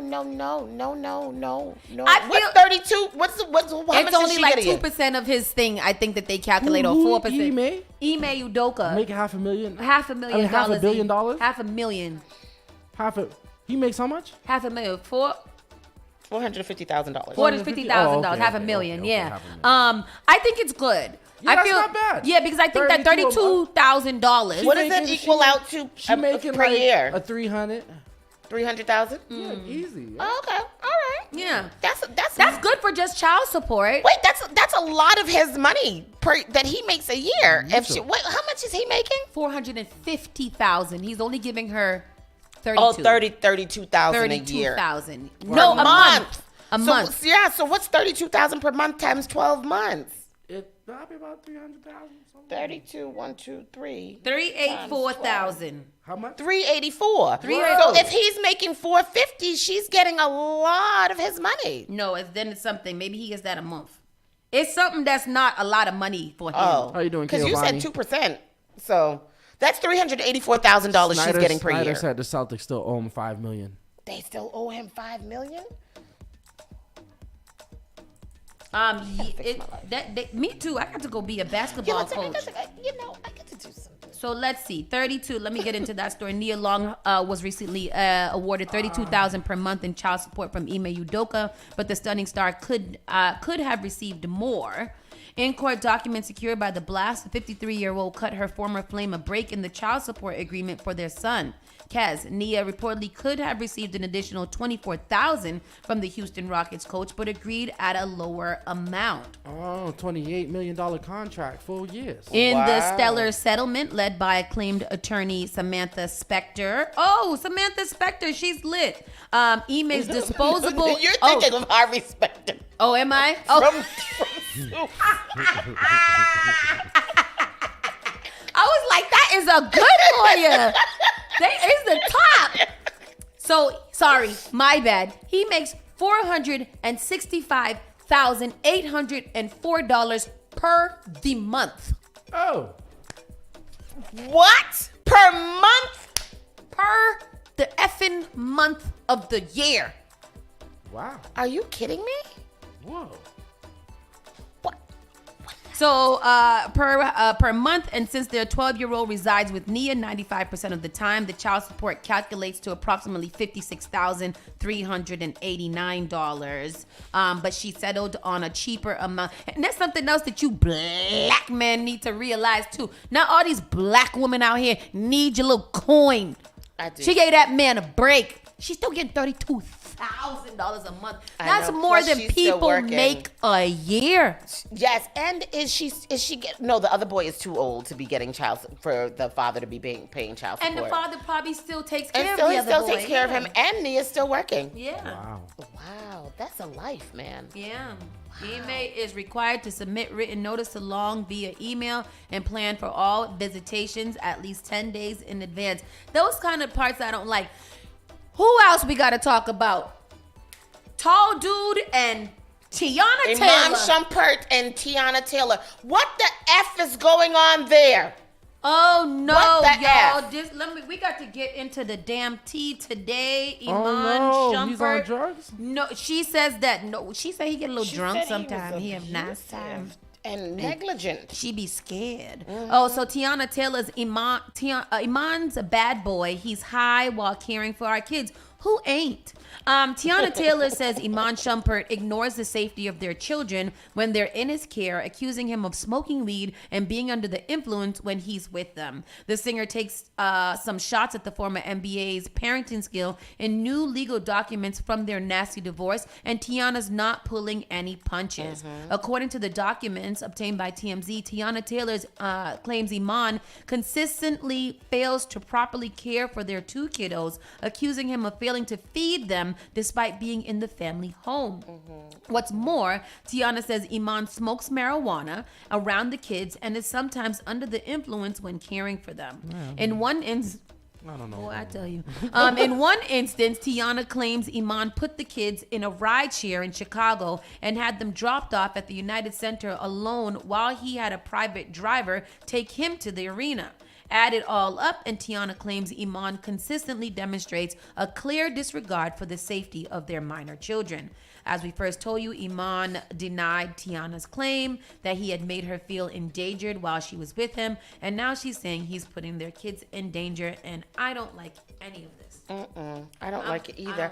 I don't like it. I hate, this is my thing, right? I hate when people be like so in love when they're together. Mm-hmm. And that, well, I don't know. And then they just have such a hard, bad breakup with all these nasty I didn't know her birthday was the allegations coming in. 10th. She's a Sagittarius. You know she was a Sagittarius. You should be talking about her Sagittarius. I didn't know it was a 10th. Oh, right before you.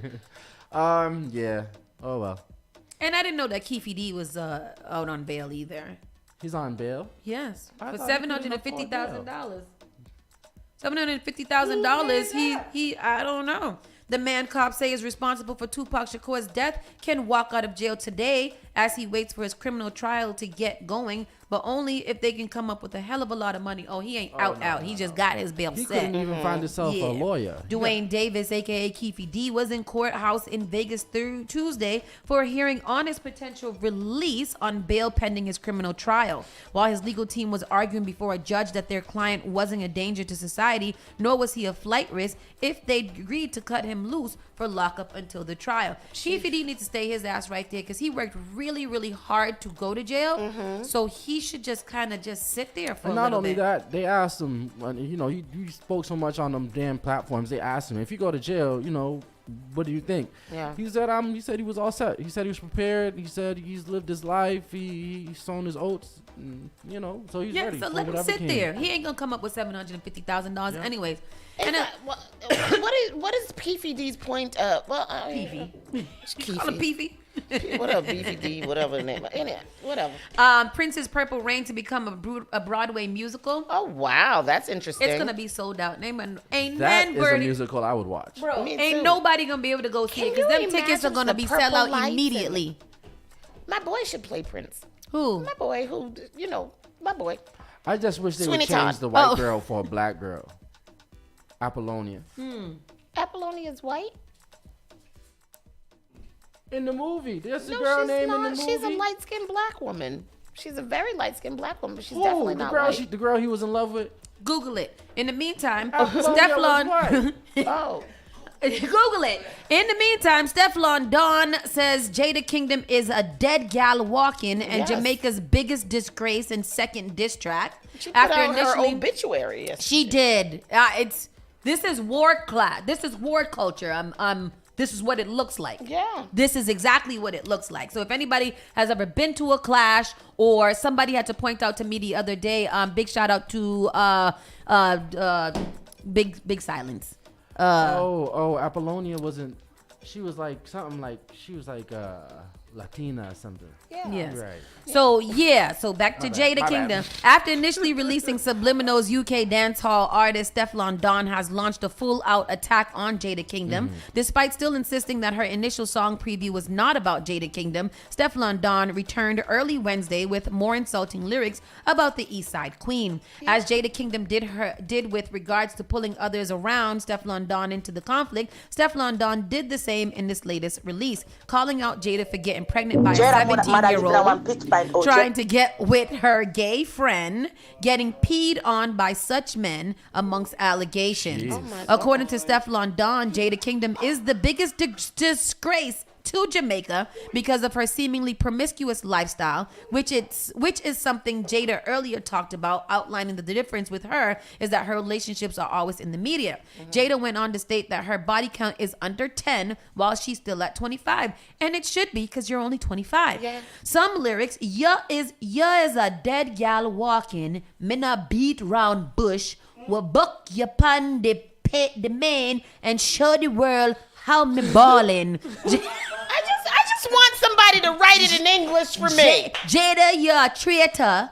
You're the biggest embarrassment to Jamaica. Twinkle, you're a little star. You're not ready yet for the bad gal war. Your accent is better than Jasmine Guy's on Harlem. Bitch, that's not a level that I got to excel at. Sorry. So here is the song. This is the latest Jada Stefflon Don. We're not going to bleep it because you guys are an adult, and if the children are listening, have them turn their ears away from this. Send them to school. It's only 37 seconds of it. Jada laugh, Jada done, Jada put the freak out. Beep. Jada fuck out the whole kingdom and you know in the blood clot palace for nobody. Beep. Not to Jada. Jada fuck man, Jada fuck woman, Jada fuck child, Jada fuck rat, cat and dog. Beep. She wasn't going to Beep. I'm sorry, but it was so much. It was so violent. I mean, it's definitely like guns blazing, right? What is this beef about? I mean, a man. Is it about a man? It's about a Burner Boy. Is it about him? It's or literally is it about standing on business and principle? Yes.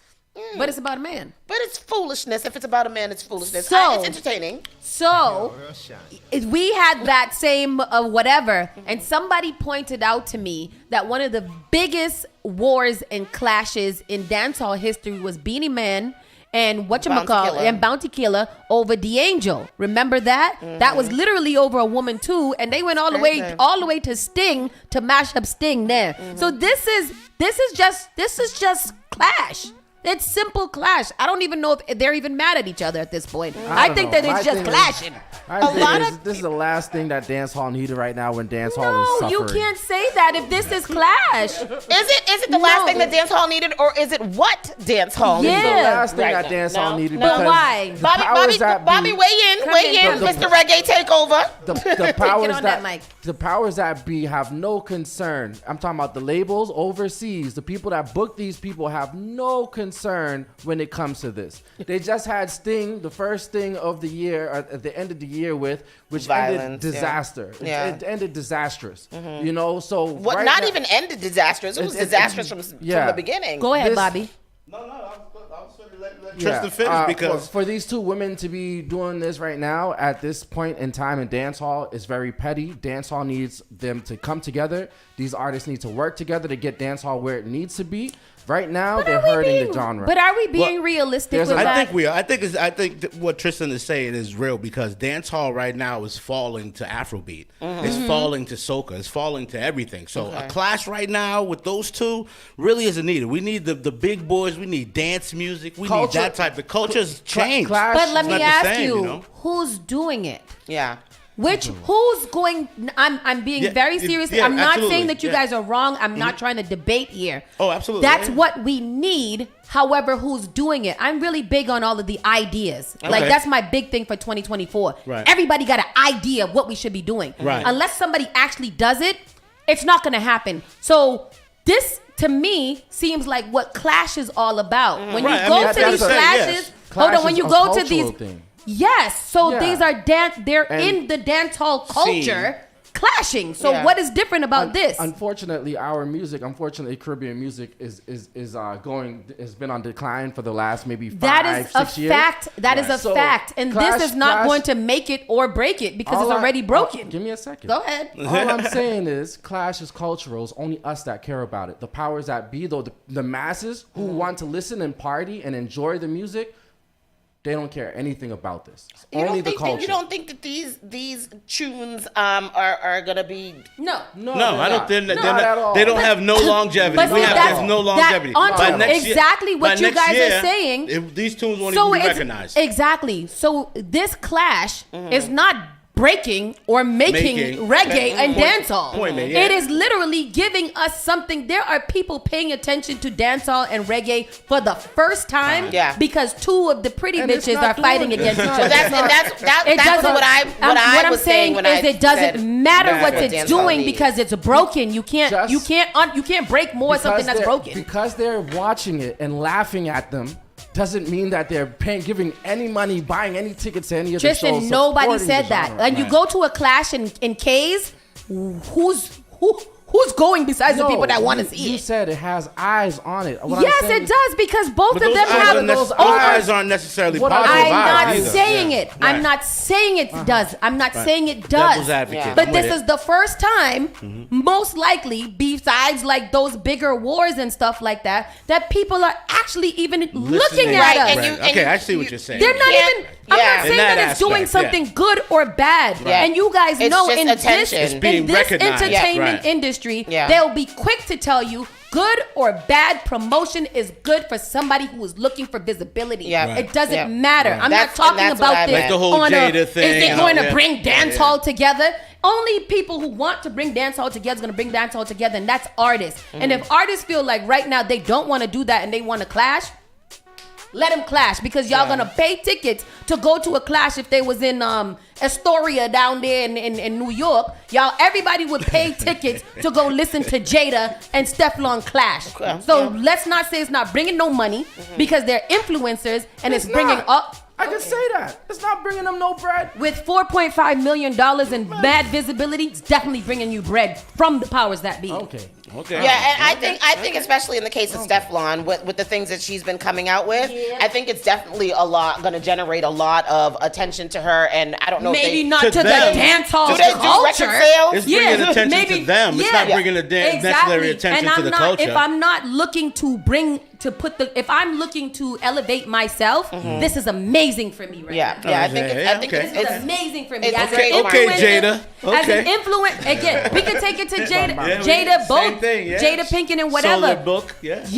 My book is #1 selling. The only thing that I don't like now is that there are a lot of people outside of the quote dance hall culture that are weighing in. So now Asian Doll has gone on record saying that she said she has to stop hanging with Jada because Jada's such a crackhead and a druggie, and things like that are starting to come out. So it's like, let it be between them. Don't let this be a jump situation. I'm from just let it be that. If you're gonna clash over music, you're gonna keep it musical. Music, right? And what they're doing not personal, is trash. It's trash. It's pure trash. They're not even going to music and keeping it lyrical. Well, I mean, again, like Sauce said in the beginning, the major clash, one of the most notorious clashes that we ever known, have been. And they kept it lyrical. It was over a girl, but they kept it lyrical. But they're you don't think that what you they're don't doing think is that lyrical? putting out diss tracks is lyrical? Have you listened to any of the tracks? Yes, but I'm talking about that. Even what we just played, that wasn't a track. That's the only an intro. She actually has a full track, and she has range, lyrics, and she goes after other things. Yes. Okay. What is the not musical part of it? Lyrical. It is lyrical. Okay. What would you like her to lyric? What does that mean? Music without lyrics. Tell Yeah. me what you mean. Just do the music. You don't have to do no intro where you're just talking a bunch of trash. Keep it lyrical. Rhythm, beat, that's it. So lyrical. the intro's not part of the lyrics? No, we don't play intros. Okay, but I'm sorry. intros. In the defense, Tristan played the intro to the song, but it also accompanies with a song. The so song aren't you wasn't keeping there. it? The The song song wasn't is there. You didn't play that one. You only played the clip intro. that You it didn't play had the only song. had the intro. So go to song the clip wasn't that there. has the whole thing, Tristan. We play clips all right, the We're time. not playing the song on the show, Sauce. We're not playing. We can't play the song on the YouTube. I know. So what are you saying? If we can't play it, how are you saying that they're not lyrically doing it? Because he listens. You're not hearing me out. I but that's listen to nice. it too. All right.